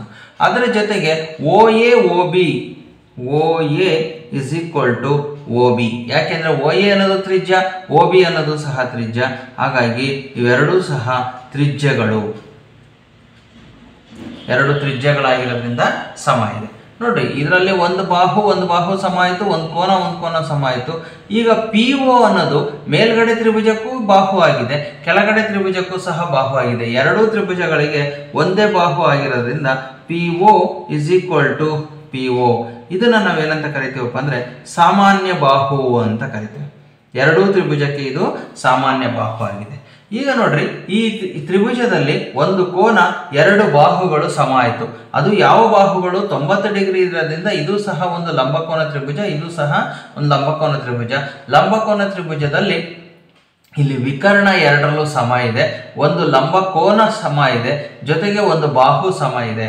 ಹಾಗಾಗಿ ನಾವು ತ್ರಿಭುಜ ಪಿ ಎ ಒ ಅಂತಕ್ಕಂಥದ್ದು ಸರ್ವಸಮ ತ್ರಿಭುಜ ಪಿ ಬಿ ಒಗೆ ಸರ್ವಸಮ ಆಗಿದೆ ಅಂತ ಬರಿತೀವಿ. ಯಾವುದರ ಆಧಾರದ ಮೇಲೆ? ಲಂ ವಿ ಭಾ ಸಿದ್ಧಾಂತ. ಇದರ ಆಧಾರದ ಮೇಲೆ, ಲಂ ವಿ ಭಾ ಸಿದ್ಧಾಂತದ ಆಧಾರದ ಮೇಲೆ ನಾವು ಈ ಎರಡು ತ್ರಿಭುಜಗಳು ಸರ್ವಸಮ ಅಂತ ಬರೆದಿದ್ದೀವಿ. ಸರ್ವಸಮ ಅಂದರೆ ಇದರ ಬಾಹುಗಳ ಎಲ್ಲವೂ ಇದರ ಅನುರೂಪ ಬಾಹುಗಳಿಗೆ ಸಮ ಇರ್ತದೆ. ಹಾಗಾಗಿ ಪಿ ಎ ಅಂತಕ್ಕಂತಹ ಬಾಹು ಪಿ ಬಿ ಬಾಹುವಿಗೆ ಸಮ ಆಗಿದೆ. ಯಾಕೆ ಅಂತಂದರೆ ಸಮರೂಪ ತ್ರಿಭುಜದ ಅನುರೂಪ ಬಾಹುಗಳು ಸಮವಾಗಿರ್ತವೆ ಅಂತ. ಸೊ ಇಷ್ಟು ನಾವು ಇಲ್ಲಿ ನಾವು ಸಾಧನೆಯನ್ನು ಮಾಡಿದ್ವಿ. ಎರಡು ಸ್ಪರ್ಶಕಗಳು ಸಮ ಅಂತ ಸಾಧನೆ ಆಯಿತು. ಸೊ ಮುಂದಿನ ಲೆಕ್ಕವನ್ನು ನೋಡೋಣ. 30ನೇ ಲೆಕ್ಕ. Cosec A minus sine A into sec A minus cos A is equal to 1/tan a plus cot A ಅಂತ ಕೊಟ್ಟಿದ್ದಾರೆ. ಸೊ ಅದನ್ನು ಇಲ್ಲಿ ಬರ್ಕೊಳ್ಳೋಣ. Cosec A minus sine A into sec A minus cos A is equal to 1/tan a plus cot A ಅಂತ ಸಾಧನೆ ಮಾಡಿ ಅಂತ ಕೊಟ್ಟಿದ್ದಾರೆ. ಸೊ ಆಕ್ಚುಲಿ ಇಲ್ಲಿ ನಾವು ಇದರಿಂದ ಇದನ್ನು ಸಾಧನೆ ಮಾಡೋಕ್ಕಾಗಲ್ಲ. ಹಾಗಾಗಿ ಇಲ್ಲೇನು ಮಾಡಬೇಕು, ಎಲ್ ಎಚ್ ಎಸ್ ಮತ್ತು ಆರ್ ಎಚ್ ಎಸ್ ಎರಡನ್ನೂ ಅಟ್ ಎ ಟೈಮ್ ನಾವು ಸಾಲ್ವ್ ಮಾಡ್ಕೊತ ಹೋಗೋಣ. ಆವಾಗ ನಮಗೆ ಎರಡು ಸಮ ಅಂತ ಬರ್ತದೆ. ಯಾವಾಗಲೂ ನೀವು ಜಾಸ್ತಿ ಇದ್ದಿದ್ದನ್ನ ಅಂದರೆ ಕೊಸೆಕ್ಕೆ ಇರೋದನ್ನ ಸೈನು ಮತ್ತು ಇವೆಲ್ಲದನ್ನು ಸೈನು ಮತ್ತು ಕಾಸಲ್ಲೇ ಬರ್ಕೊಳಕ್ಕೆ ಪ್ರಯತ್ನ ಪಟ್ಟರೆ ಆವಾಗ ನಿಮಗೆ ಲೆಕ್ಕ ಸುಲಭವಾಗಿ ಬರ್ತದೆ. ನೋಡ್ರಿ, ಕೊಸೆಕ್ಕೆ ಇದೆ, ಇದನ್ನ ನಾವೇನು ಮಾಡೋಣ, 1/sin a ಅಂತ ಬರ್ಕೋಬಹುದು. 1/sin a minus sine A ಆಗ್ತದೆ ಇದು, ಇಂಟು ಇಲ್ಲಿ ಸೆಕ್ ಎ ನ 1/cos a ಅಂತ ಬರೀಬಹುದು. ಇದು ಮೈನಸ್ ಕಾಸ್ ಎ ಆಗ್ತದೆ. ಇದು ಹಾಗೆ ಇರಲಿ. ಇಸ್ ಈಕ್ವಲ್ ಟು ಇಲ್ಲಿ 1/tan a ನ ನಾವು ಸೈನ್ ಬೈ ಕಾಸ್ ಅಂತ ಬರೀಬಹುದು. Sine A by cos A ಅಂತ ಬರ್ಕೋಬಹುದು. ಪ್ಲಸ್ ಕಾಟ್ ಎ ನ cos A divided by sine A ಅಂತ ಬರೀಲಿಕ್ಕೆ ಬರ್ತದೆ. ಈಗ ಇಲ್ಲಿ ಸೈನ್, ಸೊ ಈಗ ಇವೆರಡಕ್ಕೂ ಸಹ ಲಾಸವನ್ನು ತಗೊಳ್ಳೋಣ. ಸೊ ಇಲ್ಲಿ ಲಾಸ ತಗೊಂಡ್ರೆ ಸೈನ್ ಎ ಅಂತಕ್ಕಂಥದ್ದು ಲಾಸ ಆಗ್ತದೆ. ಇಲ್ಲಿ ಛೇದ ಲಾಸ ಎರಡು ಒಂದೇ ಇರೋದ್ರಿಂದ ಅಂಶವನ್ನು ಏನು ಚೇಂಜ್ ಮಾಡಲ್ಲ, ಹಾಗೆ ಬರಿತೀವಿ. ಇಲ್ಲಿ ಏನೂ ಇಲ್ಲ ಅಂದರೆ 1 ಇರುತ್ತೆ. ಹಾಗಾಗಿ ಈ ಲಾಸವನ್ನು ಇದಕ್ಕೆ ಗುಣಿಸ್ಕೋಬೇಕು. Sine A into sine A ಅಂದರೆ ಸೈನ್ ಸ್ಕ್ವಯರ್ ಎ ಬರುತ್ತೆ. ಇದು ಒಂದಾಯಿತು. ಮತ್ತು ಇದರಲ್ಲೂ ಸಹ ಕಾಸ್ ಎ ಅನ್ನೋದು ಲಾಸ ಆಗ್ತದೆ. ಕಾಸ್ ಎ ಅಂದರೆ ಲಾಸ ಆದರೆ ಇಲ್ಲಿ ಇದು ಸಹ 1 ಬರ್ತದೆ. ಮೈನಸ್ ಇಲ್ಲೂ ಏನೂ ಇಲ್ಲ ಅಂದರೆ 1. ಕಾಸ್ ಎಗೆ ಕಾಸ್ ಎನ್ನು ಗುಣಿಸ್ಕೋಬೇಕು. ಕಾಸ್ ಸ್ಕ್ವಯರ್ ಎ ಆಯಿತು. So that is equal to 1/, ಇಲ್ಲಿ ಕಾಸ್ ಎ ಮತ್ತು ಸೈನ್ ಎ ಲಾಸ ಆಗುತ್ತೆ. Cos A into sine A ಅಂತಕ್ಕಂಥದ್ದು ಲಾಸ ಆಗುತ್ತೆ ಛೇದದಲ್ಲಿ. ಸೊ ಇಲ್ಲಿ ಕಾಸ್ ಎ ಕ್ಯಾನ್ಸಲ್ ಆಗಿ ಸೈನ್ ಎ ಉಳಿಯುತ್ತೆ. Sine A into sine A ಅಂದರೆ ಸೈನ್ ಸ್ಕ್ವಯರ್ ಎ ಆಯಿತು.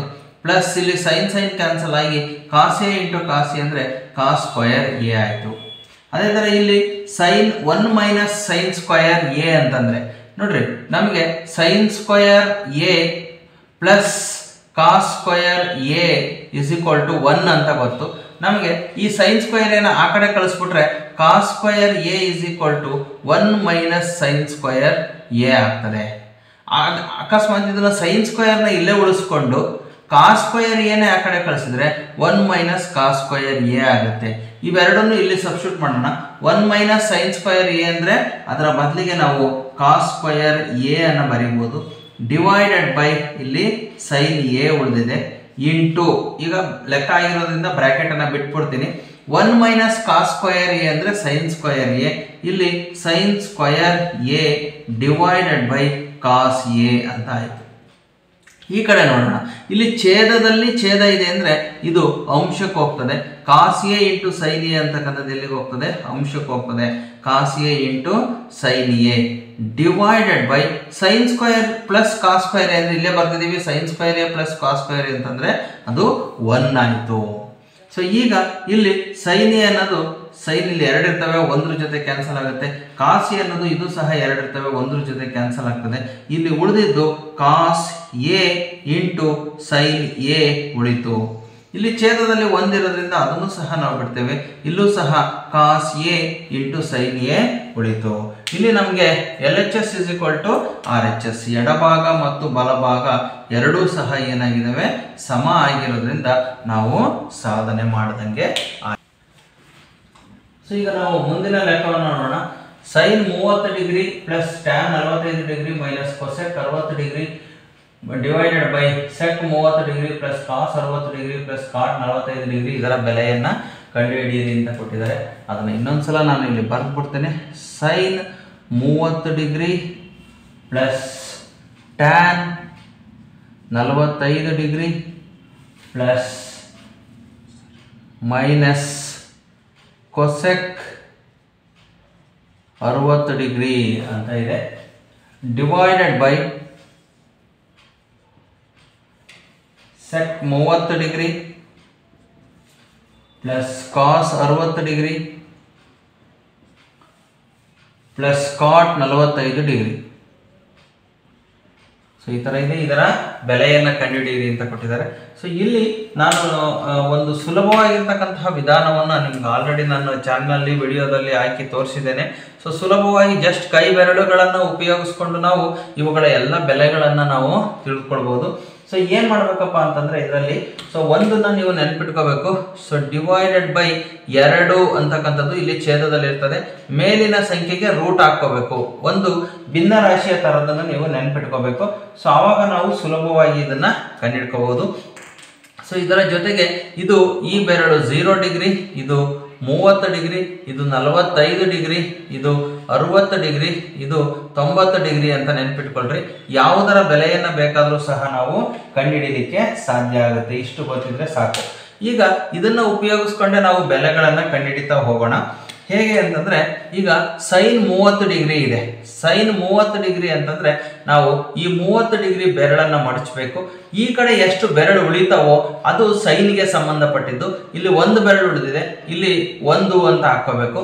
ರೂಟ್ 1 ಅಂದರೆ ಅದರ ಬೆಲೆ 1, ಛೇದದಲ್ಲಿ 2 ಇದೆ. ಹಾಗಾಗಿ ಸೈನ್ 30ರ ಬೆಲೆ 1/2 ಪ್ಲಸ್ ಟ್ಯಾನ್ 45 ಡಿಗ್ರಿ. ಈ 45 ಡಿಗ್ರಿಯನ್ನು ಮಡಿಸ್ಬೇಕು.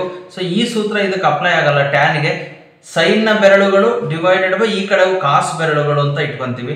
ಸೈನ್ ಬೆರಳುಗಳು 2 ಇದೆ, ಡಿವೈಡೆಡ್ ಬೈ ಕಾಸ್ ಬೆರಳು 2/2 ಅಂದರೆ 1. ಹಾಗಾಗಿ ಟ್ಯಾನ್ 45 ಡಿಗ್ರಿಯ ಬೆಲೆ 1. Cosec 60 degree. ಇಲ್ಲಿ ಕೊಸೆಕ್ ತಗೊಂಡಿಲ್ಲ ನಾವು, ಸೈನ್ ಮತ್ತೆ ಕಾಸ್ ಅಷ್ಟೇ ತಗೊಂಡಿದ್ದೀವಿ. ಕೊಸೆಕ್ ಅಂದರೆ ಸೈನ್ನ ಉಲ್ಟಾ ಬರ್ತದೆ. ಸೈನ್ ಕಂಡುಹಿಡ್ಕೊಂಡ್ರೆ ಅದೇ ಉಲ್ಟಾ ಆಗ್ತದೆ. Sign 60 degree. ಸೈನ್ 60 ಡಿಗ್ರಿ ಅಂದರೆ ಈ ಕಡೆ 3 ಬೆರಳು ಉಳಿದಿದೆ, ಇಲ್ಲಿಗೆ 3ಅನ್ನು ಹಾಕ್ತೀವಿ. ರೂಟ್ 3/2 ಆಗ್ತದೆ. ಹಾಗಾಗಿ ಈ ರೂಟ್ 3/2 ನಾವು ಉಲ್ಟಾ ಮಾಡಿಕೊಂಡ್ರೆ 2/√3 ಅಂತಕ್ಕಂಥದ್ದು ಆಗ್ತದೆ. ಹಾಗಾಗಿ ಇಲ್ಲಿ 2 ಡಿವೈಡೆಡ್ ಬೈ √3 ಅಂತ ಆಯಿತು. ಡಿವೈಡೆಡ್ ಬೈ ಸೆಕ್, ಇದಕ್ಕೆ ಕಾಸ್ದು ಉಲ್ಟಾ ಬರ್ತದೆ. ಸೆಕ್ 30 ಡಿಗ್ರಿ ಕೇಳಿದರೆ ಕಾಸ್ನ ಕಂಡುಹಿಡ್ಕೊಳ್ಳೋಣ. ಕಾಸ್ 30 ಡಿಗ್ರಿಗೆ 30 ಡಿಗ್ರಿ ಬೆರಳನ್ನು ಮಡಿಸಿದ್ರೆ ಈ ಕಡೆ ಬರೋ ಬೆರಳುಗಳೆಲ್ಲ ಕಾಸ್ ನಾವು. ಇಲ್ಲಿ 3 ಇದೆ, ಅದೇ ರೀತಿ ಇಲ್ಲೂ ಸಹ √3/2 ಆಗುತ್ತದೆ. ಸೆಕ್ ಬೇಕು ಅಂದರೆ ಉಲ್ಟಾ ಮಾಡಬೇಕು. ಹಾಗಾಗಿ 2 ಡಿವೈಡೆಡ್ ಬೈ √3 ಆಯ್ತು ಇದ್ರದ್ದು. ಪ್ಲಸ್ ಕಾಸ್ 60 ಡಿಗ್ರಿ ಕೇಳಿದರೆ ಇದನ್ನ ಮಡಚಬೇಕು. ಸೊ ಈ ಕಡೆ ಇರ್ತಕ್ಕಂಥದ್ದು ಕಾಸ್ನ ಬೆರಳು ಒಂದೇ ಒಂದಿದೆ, ಡಿವೈಡ್ ಇಲ್ಲಿ 1 ಹಾಕಿದ್ರೆ √1 ಅಂದ್ರೆ 1 ಡಿವೈಡೆಡ್ ಬೈ 2 1/2 ಆಗ್ತದೆ. ಸೊ ಪ್ಲಸ್ ಕಾಟ್ 45 ಡಿಗ್ರಿ ಕೇಳಿದರೆ ಸೊ ಟ್ಯಾನ್ 45 ಎಷ್ಟಿರ್ತದೋ ಕಾಟ್ 45 ಕೂಡ ಅಷ್ಟೇ ಇರ್ತದೆ. ಹಾಗಾಗಿ 1 ಅಂತ ನಾವಿಲ್ಲಿ ಬರ್ಕೊಂಡಿದ್ದೇವೆ. ಸೊ ಈಗ ನಾವು ಇದನ್ನ ಈ ಬೆಲೆಗಳನ್ನು ನಾವು ಲಾಸ ತಗೊಂಡು ಲೆಕ್ಕವನ್ನ ಮಾಡ್ತಾ ಹೋಗ್ಬೇಕು. ಸೊ ಅಂಶ ಮತ್ತು ಛೇದದಲ್ಲಿ ಸೆಪರೇಟ್ ಆಗಿ ಲೆಕ್ಕ ಮಾಡ್ತಾ ಹೋಗೋಣ. ಅಂಶದಲ್ಲಿ ಇಲ್ಲಿ 2 ಇದೆ, √3 ಇದೆ, 2 √3 ಅಂತಕ್ಕಂಥದ್ದೇ ಲಾಸ ಆಗುತ್ತೆ ಅಂಶದಲ್ಲಿ. ಸೊ ಈಗ 2ರಿಂದ ಇದನ್ನ ಭಾಗಿಸಿದಾಗ 2 ಕ್ಯಾನ್ಸಲ್ ಆಗಿ √3 ಉಳಿಯುತ್ತೆ. ಆ √3 1ಕ್ಕೆ ಗುಣಿಸ್ಕೋಬೇಕು, ಆವಾಗ √3 ಬರುತ್ತೆ. ಪ್ಲಸ್ ಏನೂ ಇರಲಿಲ್ಲ ಅಂದ್ರೆ ಇಲ್ಲಿ ಛೇದ 1 ಇರುತ್ತೆ ಅಂತ ಅರ್ಥ. ಹಾಗಾಗಿ ಇಲ್ಲಿ ಏನು ಲಾಸ ಇರುತ್ತೋ ಇದನ್ನೇ ಇದಕ್ಕೆ ಗುಣಿಸ್ಕೋಬೇಕು.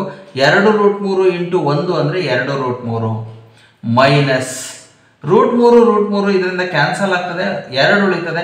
ಆ 2ನ್ನ 2ಕ್ಕೆ ಗುಣಿಸ್ಕೋಬೇಕು, 2 4. ಛೇದದಲ್ಲಿಯೂ ಸಹ ಅದೇ ರೀತಿ 2 √3 ಅಂತಕ್ಕಂಥದ್ದೇ ಲಾಸ ಬರುತ್ತೆ. ಮೊದಲನೇ ಛೇದದಲ್ಲಿ √3 ಇದೆ, √3 ಇದು ಕ್ಯಾನ್ಸಲ್ ಆಗಿ ಇಲ್ಲಿ 2 ಉಳಿಯುತ್ತೆ. ಈ 2ನ್ನ 2ಕ್ಕೆ ಗುಣಿಸ್ಕೋಬೇಕು, 4 ಆಯಿತು. ಪ್ಲಸ್ ಇಲ್ಲಿ ಇದರಿಂದ ಇದನ್ನ ನೋಡಿದಾಗ 2 ಕ್ಯಾನ್ಸಲ್ ಆಗಿ √3 ಉಳಿಯುತ್ತೆ. √3ಕ್ಕೆ 1ನ್ನ ಗುಣಿಸಿದ್ರೆ √3 ಬಂತು. ಪ್ಲಸ್ ಏನೂ ಇರಲಿಲ್ಲ ಅಂದರೆ ಛೇದದಲ್ಲಿ 1 ಇರುತ್ತೆ. ಹಾಗಾಗಿ 2 √3ನ್ನೇ ನಾವು 1ಕ್ಕೆ ಗುಣಿಸ್ಕೋಬೇಕು. ಸೊ ಇಷ್ಟು ನಮಗೆ ಲಾಸ ಬಂತು. ಇಲ್ಲೂ ಸಹ ಛೇದ 2 √3 ಇದೆ, ಇಲ್ಲೂ ಛೇದ 2 √3 ಇದೆ. ಅಂದರೆ ಈ 2 √3 2 ಕ್ಯಾನ್ಸಲ್ ಆಗ್ತದೆ. ಸೊ ಉಳಿದಿರೋದನ್ನ ಬರೀತೀನಿ ನಾನು. √3 ಪ್ಲಸ್ 2 √3 ಮೈನಸ್ 4 ಉಳಿತು, ಡಿವೈಡೆಡ್ ಬೈ 4 ಪ್ಲಸ್ √3 ಪ್ಲಸ್ 2 √3 ಉಳಿತು. ಈಗ ಇದರಲ್ಲೂ √3 ಇದು √3 ಇದೆ, ಇಲ್ಲಿ 2 √3 ಇದೆ, ಇಲ್ಲಿ ಏನು ಇಲ್ಲ ಅಂದ್ರೆ 1 √3 ಇರುತ್ತೆ. ಕೂಡಿಸಿದ್ರೆ ಇದನ್ನ 3 √3 ಅಂತ ಆಗುತ್ತೆ, ಮೈನಸ್ 4 ಡಿವೈಡೆಡ್ ಬೈ ಇಲ್ಲೂ ಸಹ √3 ಮತ್ತೆ √3 2 ಕೂಡಿಸ್ಬೇಕು ನಾವು. ಹಾಗಾಗಿ √3 ಪ್ಲಸ್ 2 √3 ಕೂಡಿಸಿದ್ರೆ 3 √3 ಆಗುತ್ತೆ. 3 √3 ಪ್ಲಸ್ 4 ಹಾಗೆ ಇದೆ, ಪ್ಲಸ್ 4. ಸೊ ಇದು ನಮಗೆ ಬಂದಿರತಕ್ಕಂತಹ ಬೆಲೆ ಆಗ್ತದೆ. ಸೊ ಈಗ ನಾವು ಮುಂದಿನ ಪ್ರಶ್ನೆಯನ್ನು ನೋಡೋಣ. 31ನೇ ಪ್ರಶ್ನೆ. 6 ಸೆಂಟಿಮೀಟರ್ 8 ಸೆಂಟಿಮೀಟರ್ ಮತ್ತು 10 ಸೆಂಟಿಮೀಟರ್ ಬಾಹುಗಳನ್ನು ಹೊಂದಿರುವ ತ್ರಿಭುಜವನ್ನು ರಚಿಸಿ, ನಂತರ ಮತ್ತೊಂದು ತ್ರಿಭುಜವನ್ನು ಅದರ ಪ್ರತಿಯೊಂದು ಬಾಹು ಮೊದಲು ರಚಿಸಿದ ತ್ರಿಭುಜದ ಅನುರೂಪ ಬಾಹುಗಳ 4/3 ರಚಿಸಿ ಅಂತ ಕೊಟ್ಟಿದ್ದಾರೆ. ಸೊ ಇಲ್ಲಿ ಬಾಹುಗಳ ಅಳತೆಯನ್ನು ನೋಡಿದಾಗ ಒಂದು 6 ಸೆಂಟಿಮೀಟರ್ ಇದೆ, ಇನ್ನೊಂದು 8 ಸೆಂಟಿಮೀಟರ್ ಇದೆ, ಇನ್ನೊಂದು 10 ಸೆಂಟಿಮೀಟರ್ ಇದೆ. ಸೊ ಈಗ ನಾವು ಇಲ್ಲಿ ಅನುಪಾತವನ್ನು ಅವರು 4/3 ಅಂತ ಕೊಟ್ಟಿದ್ದಾರೆ. ಸೊ ಈ ಅನುಪಾತವನ್ನು ಇಲ್ಲಿ ಬರ್ಕೊಳ್ಳೋಣ. ಸೊ ಈಗ ನಾವು ಇದನ್ನ ಈ ಒಂದು ತ್ರಿಭುಜವನ್ನ ರಚನೆ ಮಾಡಿ ಅನುರೂಪ ಬಾಹುಗಳಿರ್ತಕ್ಕಂಥ ಮತ್ತೊಂದು ತ್ರಿಭುಜವನ್ನ ರಚನೆ ಮಾಡೋಣ. ಸೊ ಈಗ ನಾವು ಈ ಒಂದು ತ್ರಿಭುಜದಲ್ಲಿ ರಚನೆಯನ್ನು ಮಾಡುವಾಗ ಪಾದ ಯಾವಾಗಲೂ ಸಹ ದೊಡ್ಡದಾಗಿರ್ತಕ್ಕಂಥ ಬಾಹುವನ್ನು ಇಟ್ಕೋಬೇಕು. ಸೊ ಪಾದ 10 ಸೆಂಟಿಮೀಟರ್ ಇದೆ. ಸೊ ನೀವು ಇಲ್ಲಿ 10 ಸೆಂಟಿಮೀಟರ್ ಇರ್ತಕ್ಕಂತಹ ಒಂದು ತ್ರಿಭುಜವನ್ನು ರಚನೆ ಮಾಡ್ಕೋಬೇಕು. ಹಾಗಾಗಿ ಇಲ್ಲಿ 10 ಸೆಂಟಿಮೀಟರ್ ಇರ್ತಕ್ಕಂತಹ ಒಂದು ಬಾಹುವನ್ನು ನಾವು ಎಳ್ಕೊಳ್ಳೋಣ. ಮೊದಲು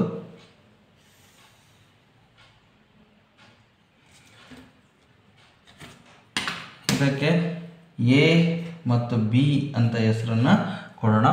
ಸೊ ಈಗ ಇನ್ನು ಉಳಿದಿರ್ತಕ್ಕಂತಹ 2 ಬಾಹುಗಳು 6 ಸೆಂಟಿಮೀಟರ್ ಮತ್ತು 8 ಸೆಂಟಿಮೀಟರ್ ಇರತಕ್ಕಂತಹ 2 ಬಾಹುಗಳನ್ನು ನಾವು ರಚನೆಯನ್ನು ಮಾಡಬೇಕು. ಸೊ ಈಗ ಅದಕ್ಕೆ 6 ಮತ್ತು 8 ಸೆಂಟಿಮೀಟರ್ ಅಳತೆ ಇರ್ತಕ್ಕಂಥದನ್ನ ಕೈವಾರದಲ್ಲಿ ಕತ್ತರಿಸಬೇಕು.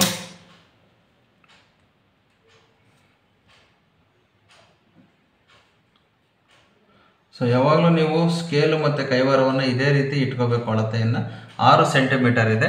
ಸೊ 6 ಸೆಂಟಿಮೀಟರ್ ಒಂದು ಕಡೆ ಇರ್ತಕ್ಕಂಥ ಬಾಹುವನ್ನು 2ರಲ್ಲಿ ಯಾವ್ದಾದ್ರು ಒಂದು ಬಾಹುವಿನಿಂದ ಕತ್ತರಿಸ್ರಿ. ಇಲ್ಲಿಂದ 6 ಸೆಂಟಿಮೀಟರ್ ಇರ್ತಕ್ಕಂಥ ಒಂದು ಕಂಸವನ್ನು ಕತ್ತರಿಸ್ಬೇಕು. ಇನ್ನೊಂದು 8 ಸೆಂಟಿಮೀಟರ್ ಇದೆ. ಹಾಗಾಗಿ ಇಲ್ಲಿ ಅಳತೆಯನ್ನು 8 ಸೆಂಟಿಮೀಟರ್ಗೆ ಅಳತೆಯನ್ನು ತಗೋಬೇಕು.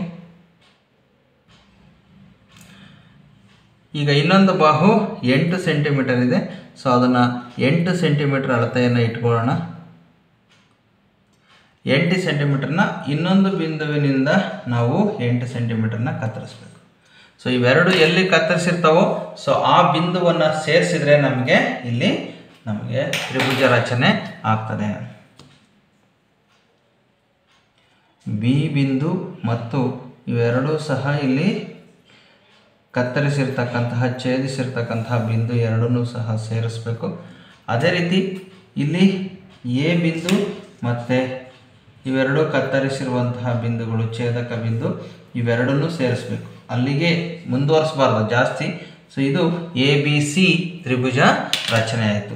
ಇದು 10 ಸೆಂಟಿಮೀಟರ್ ಇದೆ, ಇದು 8 ಸೆಂಟಿಮೀಟರು, ಇದು 6 ಸೆಂಟಿಮೀಟರ್ ಇದೆ. ಈಗ ನಾವು ಅನುಪಾತವನ್ನು ನೋಡ್ಕೊಳ್ಳೋಣ. ಸೊ ಇಲ್ಲಿ ನಾವು ಈ ಪಾದ ಏನಿದೆಯೋ ಪಾದಕ್ಕೆ ಲಘು ಕೋನ ಬರುವಂತೆ ಒಂದು ರೇಖಾಖಂಡವನ್ನು ನಾವು ಎಳ್ಕೋಬೇಕಾಗ್ತದೆ. ಸೊ ಒಂದು ರೇಖಾಖಂಡವನ್ನು ಎಳ್ಕೊಳ್ಳೋಣ. ಸೊ ಇಲ್ಲಿ ಇದರಲ್ಲಿ ಇವೆರಡರಲ್ಲಿ ಯಾವುದು ದೊಡ್ಡ ಸಂಖ್ಯೆ ಇರ್ತದೋ ಅಷ್ಟು ಭಾಗಗಳನ್ನಾಗಿ ಇದನ್ನು ನಾವು ಭಾಗ ಮಾಡ್ಕೋಬೇಕಾಗ್ತದೆ. ಸೊ ಈಗ ಎಳೆದಿರ್ತಕ್ಕಂತಹ ಒಂದು ರೇಖಾಖಂಡವನ್ನು ನಾವು ಸಮಭಾಗಗಳಾಗಿ ಮಾಡ್ಕೋಬೇಕು. ಸೊ ಈಗ ಸಮಭಾಗಗಳಾಗಿ ಮಾಡ್ಕೊಳ್ಳೋಣ. ಇದು ಇಷ್ಟೇ ಅಳತೆ ಇರಬೇಕಂತೇನಿಲ್ಲ. ಅಂದಾಜು ನೀವು 1 ಸೆಂಟಿಮೀಟ್ರು ಅಥವಾ 2 ಸೆಂಟಿಮೀಟ್ರು ಚಿಕ್ಕ ಭಾಗ ಇರೋದ್ರಿಂದ 1.5 ಅಥವಾ 2 ಸೆಂಟಿಮೀಟರ್ ತನಕ ಏನು ಮಾಡ್ಬೋದು, ಇಟ್ಕೋಬೋದು ನೀವು. ಆದರೆ ಸಮಭಾಗಗಳನ್ನು ಕತ್ತರಿಸಬೇಕು. ಸೊ ಇಲ್ಲಿಂದ ಸಮಭಾಗಗಳನ್ನು ಮಾಡೋಣ. ಸೊ 4 ಸಮಭಾಗಗಳನ್ನು ಮಾಡಬೇಕು. 1 2 3 ಮತ್ತು 4, ಒಟ್ಟು 4 ಸಮಭಾಗಗಳನ್ನಾಗಿ ಮಾಡಿದ್ದೇವೆ. ಸೊ ಈಗ ಈ 4 ಸಮಭಾಗಗಳಿಗೆ ಹೆಸರನ್ನು ಕೊಡಬೇಕು. ಇದು A1 A2 A3 A4 A4. So ಈ ಥರ 4ಕ್ಕೂ ಸಹ ನಾವು ಇಲ್ಲಿ ಹೆಸರನ್ನು ಕೊಟ್ಟಿದ್ದೇವೆ. ಸೊ ನೆಕ್ಸ್ಟು ಈಗ ಇದರಲ್ಲಿ ಯಾವುದೋ ಒಂದು ಬಿಂದುವನ್ನು ನಾವೇನು ಮಾಡಬೇಕಪ್ಪ ಈಗ ಅಂತಂದರೆ ಬಿ ಬಿಂದುವಿಗೆ ಸೇರಿಸಬೇಕು. ಯಾವ ಬಿಂದುವನ್ನು ಬಿ ಬಿಂದುವಿಗೆ ಸೇರಿಸಬೇಕು ಅಂದರೆ ಛೇದವನ್ನು ನೋಡಬೇಕು. ಛೇದದಲ್ಲಿ ಎಷ್ಟಿದೆ? 4. ಅಂದರೆ 4ನೇ ಬಿಂದುವನ್ನು ಈ ತ್ರಿಭುಜದ ಅಂತ್ಯ ಬಿಂದುವಿಗೆ ಸೇರಿಸಬೇಕು. ಅಕಸ್ಮಾತ್ ಛೇದದಲ್ಲಿ ಏನಾದ್ರು 3 ಇತ್ತು ಅಂದರೆ 3ನೇ ಬಿಂದುವನ್ನು ಸೇರಿಸಬೇಕಾಗಿತ್ತು. ಹಾಗಾಗಿ ಇಲ್ಲಿ ಛೇದದಲ್ಲಿ 4 ಇರೋದ್ರಿಂದ ನಾವು 4ನೇ ಬಿಂದುವನ್ನು ನಾವು ತ್ರಿಭುಜದ ಅಂತ್ಯ ಬಿಂದುವಿಗೆ ಸೇರಿಸಬೇಕು. ಸೊ ಈ 4ನೇ ಬಿಂದು ಏನಿದೆಯಲ್ಲ ಇದನ್ನು ನಾವು ತ್ರಿಭುಜದ ಅಂತ್ಯ ಬಿಂದುವಿಗೆ ಸೇರಿಸಬೇಕಾಗ್ತದೆ. ಸೊ ಈಗ ನಾವು ಇನ್ನೊಂದು ಬಿಂದುವಿನಲ್ಲಿ ಒಂದು ಸಮಾಂತರ ರೇಖೆಯನ್ನು ಎಳೆಯಬೇಕು. ಸೊ ಯಾವ ಬಿಂದುವಿನಲ್ಲಿ ಸಮಾಂತರ ರೇಖೆ ಎಳೆಯಬೇಕು ಅಂತಂದರೆ ಇಲ್ಲಿ ಅಂಶವನ್ನು ನೋಡಬೇಕೀಗ. ಸೊ ಅಂಶದಲ್ಲಿ 3 ಇದೆ. ಹಾಗಾಗಿ A3 ಬಿಂದು ಏನಿದೆಯಲ್ಲ ಇಲ್ಲಿಂದ ಒಂದು ಸಮಾಂತರ ರೇಖೆಯನ್ನು ನಾವು ಎಳಿಬೇಕು. ಆ ಸಮಾಂತರ ರೇಖೆಯನ್ನು ಎಳೆಯಲಿಕ್ಕೆ ನಾವು ರಚನೆಯನ್ನು ಮಾಡ್ಕೋಬೇಕು. ಮೊದಲು ಯಾವ ರೇಖೆಗೆ ಈ ರೇಖೆಗೆ ಸಮಾಂತರ ರೇಖೆ ಎಳಿತಾ ಇದ್ದೀವಿ. ಹಾಗಾಗಿ ಈ ಬಿಂದುವಿನಿಂದ ನಾವು ಒಂದು ಅಂದಾಜು ಇಷ್ಟೇ ಅಂತ ಏನಿಲ್ಲ, ಒಂದು ಕಂಸವನ್ನು ಇಲ್ಲಿ ರಚನೆ ಮಾಡ್ಕೋಬೇಕು. ಯಾವ ಬಿಂದುವಿನಲ್ಲಿ ಎಳಿಬೇಕು? A3 ಬಿಂದುವಿನಲ್ಲಿ. ಮತ್ತೆ A3 ನಿಂದ ಮತ್ತೊಂದು ಕಂಸವನ್ನು ನಾವು ರಚನೆ ಮಾಡ್ಕೋಬೇಕು. ಮತ್ತೊಂದು ಕಂಸ ಬರ್ತದೆ, ಇಲ್ಲಿ ತನಕ ರಚನೆ ಮಾಡ್ಕೊಳ್ಳಿ. ಈಗ ಈ ಕಂಸದ ಅಳತೆಯನ್ನು ನಾವು ತಗೋಬೇಕು. ಸೊ ಇಲ್ಲಿರ್ತಕ್ಕಂತಹ ಈ ಬಿಂದುವಿನಿಂದ ಕಂಸದ ಅಳತೆ ಇಲ್ಲಿಯವರೆಗೆ ಸರಿಯಾದ ರೀತಿಯಲ್ಲಿ ಇಲ್ಲಿಯವರೆಗೆ ಕಂಸದ ಅಳತೆಯನ್ನು ತಗೋಬೇಕು. ಇದೇ ಅಳತೆಯನ್ನು ನಾವು A3 ನಿಂದ ಏನು ಕಂಸವನ್ನು ರಚನೆ ಮಾಡಿದೀವೋ ಇಲ್ಲಿ ಕತ್ತರಿಸಬೇಕು. ಸೊ ಇದನ್ನು ನಾವು ಕತ್ತರಿಸಿದಾಗ ನಮಗಿಲ್ಲಿ 2 ಬಿಂದುಗಳು ಸಹ ಕತ್ತರಿಸಿರ್ತಕ್ಕಂತಹ ಒಂದು ಬಿಂದು ಸಿಗ್ತದೆ. ಆ ಬಿಂದುವನ್ನು ನಾವೇನು ಮಾಡಬೇಕೀಗ, ಆ ಬಿಂದು ಮತ್ತು A3 ಎರಡನ್ನೂ ಸೇರಿಸಿ ಒಂದು ರೇಖಾಖಂಡವನ್ನು ಎಳಿಬೇಕಾಗ್ತದೆ.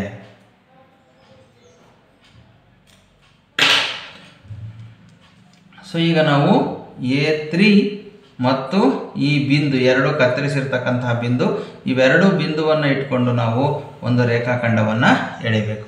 ಸೊ ಈಗ ನಮಗೆ ಇಲ್ಲಿ ಎರಡೂ ರೇಖೆಗಳು ಇವು ಸಮಾಂತರವಾಗಿ ಬಂತು. ಈ ಬಿಂದು ಎಲ್ಲಿ ಟಚ್ ಆಗಿದೆಯೋ ಈ ಬಿಂದುವನ್ನು ನಾವು ಬಿ ಡ್ಯಾಶ್ ಅಂತೇಳಿ ಸೇರಿಸೋಣ. ಈಗ ನಾವು ಬಿ ಡ್ಯಾಶ್ನಿಂದ ಈ AC ರೇಖಾಖಂಡಕ್ಕೆ ಮತ್ತೊಂದು ಸಮಾಂತರ ರೇಖೆಯನ್ನು ಎಳಿಬೇಕು. ಸೊ ಈಗ ನಾವು ಸಮಾಂತರ ರೇಖೆಯನ್ನು ಎಳಿಬೇಕು ಅಂದರೆ ಮತ್ತೊಂದು ಸಲ ನಾವು ರಚನೆಯನ್ನು ಮಾಡ್ಕೋಬೇಕಾಗ್ತದೆ. ಸೊ ಈಗ ರಚನೆಯನ್ನು ಮಾಡ್ಕೊಳ್ಬೇಕು ಅಂದರೆ ಬಿ ಬಿಂದುವಿನಿಂದ ಒಂದು ಕಂಸವನ್ನು ರಚಿಸಬೇಕು. ಬಿ ಬಿಂದುವಿನಿಂದ ಒಂದು ಕಂಸವನ್ನು ರಚನೆ ಮಾಡೋಣ.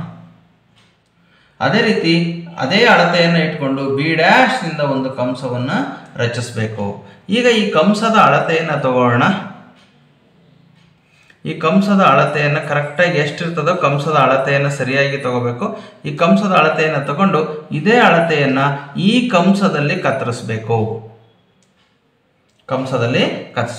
ಸೊ ಇವಾಗ ನಾವು ಬಿ ಡ್ಯಾಶ್ನಿಂದ ಎ ಸಿಗೆ ಎಲ್ಲಿ ಟಚ್ ಆಗ್ತದೋ ಅಲ್ಲಿ ನಾವು ರೇಖಾಖಂಡವನ್ನು ಸೇರಿಸಬೇಕು. ಬಿ ಡ್ಯಾಶ್ ಮತ್ತು ಇವೆರಡೂ ಸಹ ಎಲ್ಲಿ ಕಂಸಗಳು ಕತ್ತರಿಸ್ತಾ ಇದ್ದಾವೋ ಇಲ್ಲಿಂದ ಸೇರಿಸಬೇಕು. ಇದನ್ನು ಅಳತೆಯನ್ನು ಇಟ್ಕೊಂಡು ಬಿ ಡ್ಯಾಶ್ಗೆ ಸೇರಿಸಬೇಕು. ಸೊ ಈಗ ನಮಗೆ ಇಲ್ಲಿ ಒಂದು ಬಿಂದು ಸಿಗ್ತದೆ, ಇದನ್ನ ಸಿ ಡ್ಯಾಶ್ ಅಂತ ಹೇಳಬೇಕು. ಈಗ ನಮಗೆ ಬೇಕಾಗಿರ್ತಕ್ಕಂತಹ ತ್ರಿಭುಜ A B dash C dash ಅಂತಕ್ಕಂಥದ್ದು ತ್ರಿಭುಜ ರಚನೆಯಾಗಿದೆ. ಅದೇ ತ್ರಿಭುಜ ನಾವು ಸಮರೂಪವಾಗಿರ್ತಕ್ಕಂತಹ ತ್ರಿಭುಜವನ್ನು ರಚನೆಯನ್ನು ಮಾಡಿದ್ದೇವೆ.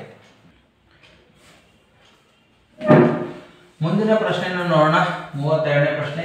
ಚಿತ್ರದಲ್ಲಿ ಓ ಕೇಂದ್ರವಾಗುಳ್ಳ ವೃತ್ತದ ಕಂಸ ಎ ಬಿಯ ಉದ್ದ 11 ಸೆಂಟಿಮೀಟರ್ ಮತ್ತು ಒ ಪಿ 4 ಸೆಂಟಿಮೀಟರ್ ಆದರೆ ಛಾಯಾಗೊಳಿಸಿದ ಭಾಗದ ವಿಸ್ತೀರ್ಣವನ್ನು ಕಂಡುಹಿಡಿಯಿರಿ ಅಂತ ಇದೆ. ಸೊ ಈಗ ನಾವು ಆ ಚಿತ್ರವನ್ನು ನೋಡೋಣ.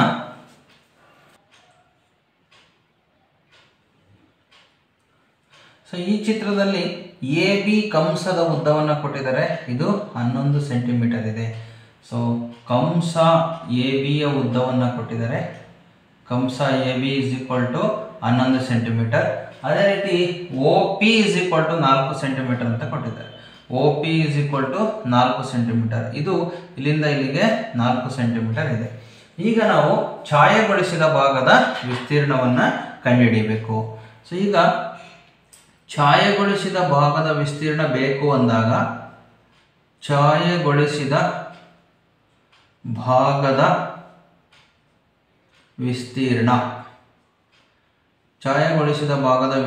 ಇಸ್ ಈಕ್ವಲ್ ಟು, ಸೊ ಇಲ್ಲಿ ನಾವು 4ನೇ ಒಂದು ವೃತ್ತ ಏನಿದೆಯಲ್ಲ, ಸೊ ಇದನ್ನು ನಾವು ಚತುರ್ಥಕ ಅಂತ ಕರಿತೀವಿ. ಈ ಚತುರ್ಥಕದಲ್ಲಿ ನಾವು ಈ ಒಂದು ತ್ರಿಭುಜದ ವಿಸ್ತೀರ್ಣವನ್ನು ಕಳಿಬೇಕು.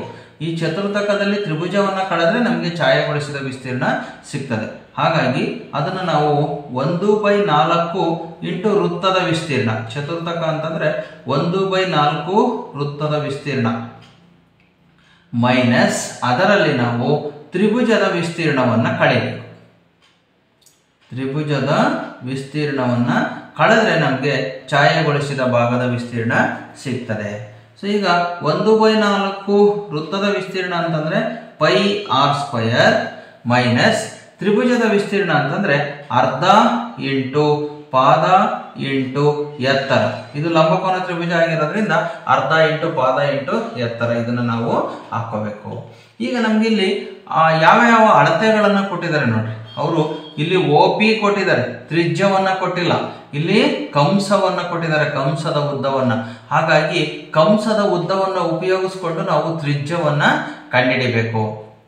ಹಾಗಾಗಿ ಕಂಸದ ಉದ್ದಕ್ಕೆ ಒಂದು ಸೂತ್ರ ಇದೆ. ಏನದು? ಕಂಸದ ಉದ್ದ is equal to theta divided by 360 degree into 2 pi R ಅಂತಕ್ಕಂಥದ್ದು ಇದು ಸೂತ್ರ ಇರ್ತಕ್ಕಂಥದ್ದು ಕಂಸದ ಉದ್ದವನ್ನು ಕಂಡುಹಿಡಿಯಲಿಕ್ಕೆ. ಈಗ ಕಂಸದ ಉದ್ದವನ್ನು 11 ಸೆಂಟಿಮೀಟರ್ ಅಂತ ಕೊಟ್ಟಿದ್ದಾರೆ. ಥೀಟಾ ಅಂದರೆ 90 ಡಿಗ್ರಿ ಇದೆ. 90 degree divided by 360 degree into 2 into pi ಅಂದರೆ 22 ಡಿವೈಡೆಡ್ ಬೈ 7 ಇಂಟು ಆರ್ ಅಂದರೆ ಅದನ್ನೇ ನಾವು ಕಂಡುಹಿಡ್ಕೋಬೇಕಾಗಿರೋದು. ಹಾಗಾಗಿ ಈಗ 11 1 11 2 22 ಇದು ಕ್ಯಾನ್ಸಲ್ ಆಗ್ತದೆ. ಸೊ ಈಗ 0 0 ಕ್ಯಾನ್ಸಲ್ ಆಗುತ್ತೆ. 9 1 9 4 2 1 2 2 4 2 2 ಸಹ ಕ್ಯಾನ್ಸಲ್ ಆಗ್ತದೆ. ಈ 7ನ್ನ ಈಕ್ವಲ್ಸಿಂದ ಆ ಕಡೆ ಕಳಿಸಿದ್ರೆ ಇದು ಅಂಶಕ್ಕೆ ಹೋಗ್ತದೆ. ಹಾಗಾಗಿ ಆರ್ ಇಸ್ ಈಕ್ವಲ್ ಟು 7. ಉಳಿದಿರೋದೆಲ್ಲ ಕ್ಯಾನ್ಸಲ್ ಆಗಿ ಉಳಿದಿದ್ದು 7 ಮಾತ್ರ ಉಳಿತು. 7 ಅಲ್ಲಿಗೆ ತ್ರಿಜ್ಯ ಆರ್ ಅಂತಕ್ಕಂಥದ್ದು 7 ಅಂತ ಗೊತ್ತಾಯ್ತು. ಇಲ್ಲಿ ನಮಗೆ ಆರ್ನ ಬೆಲೆ ಇದು 7 ಸೆಂಟಿಮೀಟರ್, ತ್ರಿಜ್ಯ 7 ಸೆಂಟಿಮೀಟರ್ ಅಂತೇಳಿ ಗೊತ್ತಾಯ್ತು. ಹಾಗಾಗಿ ತ್ರಿಭುಜದ ಪಾದನೂ ಸಿಕ್ತು, ತ್ರಿಜ್ಯನೂ ಸಹ ಸಿಕ್ತು. ಸೊ ಇದು ಪಾದಕ್ಕೆ ಸಮ ಆಗ್ತದೆ. ತ್ರಿಭುಜದ ಪಾದ ಅಂದ್ರೆ ಅದು ಸಹ 7 ಸೆಂಟಿಮೀಟರ್, ಆರ್ ತ್ರಿಜ್ಯನೂ ಸಹ 7 ಸೆಂಟಿಮೀಟರ್ ಆಯಿತು. ಸೊ ಈಗ ನಾವು ಇವೆರಡರ ಬೆಲೆಯನ್ನು ಇಲ್ಲಿ ಹಾಕೋಣ.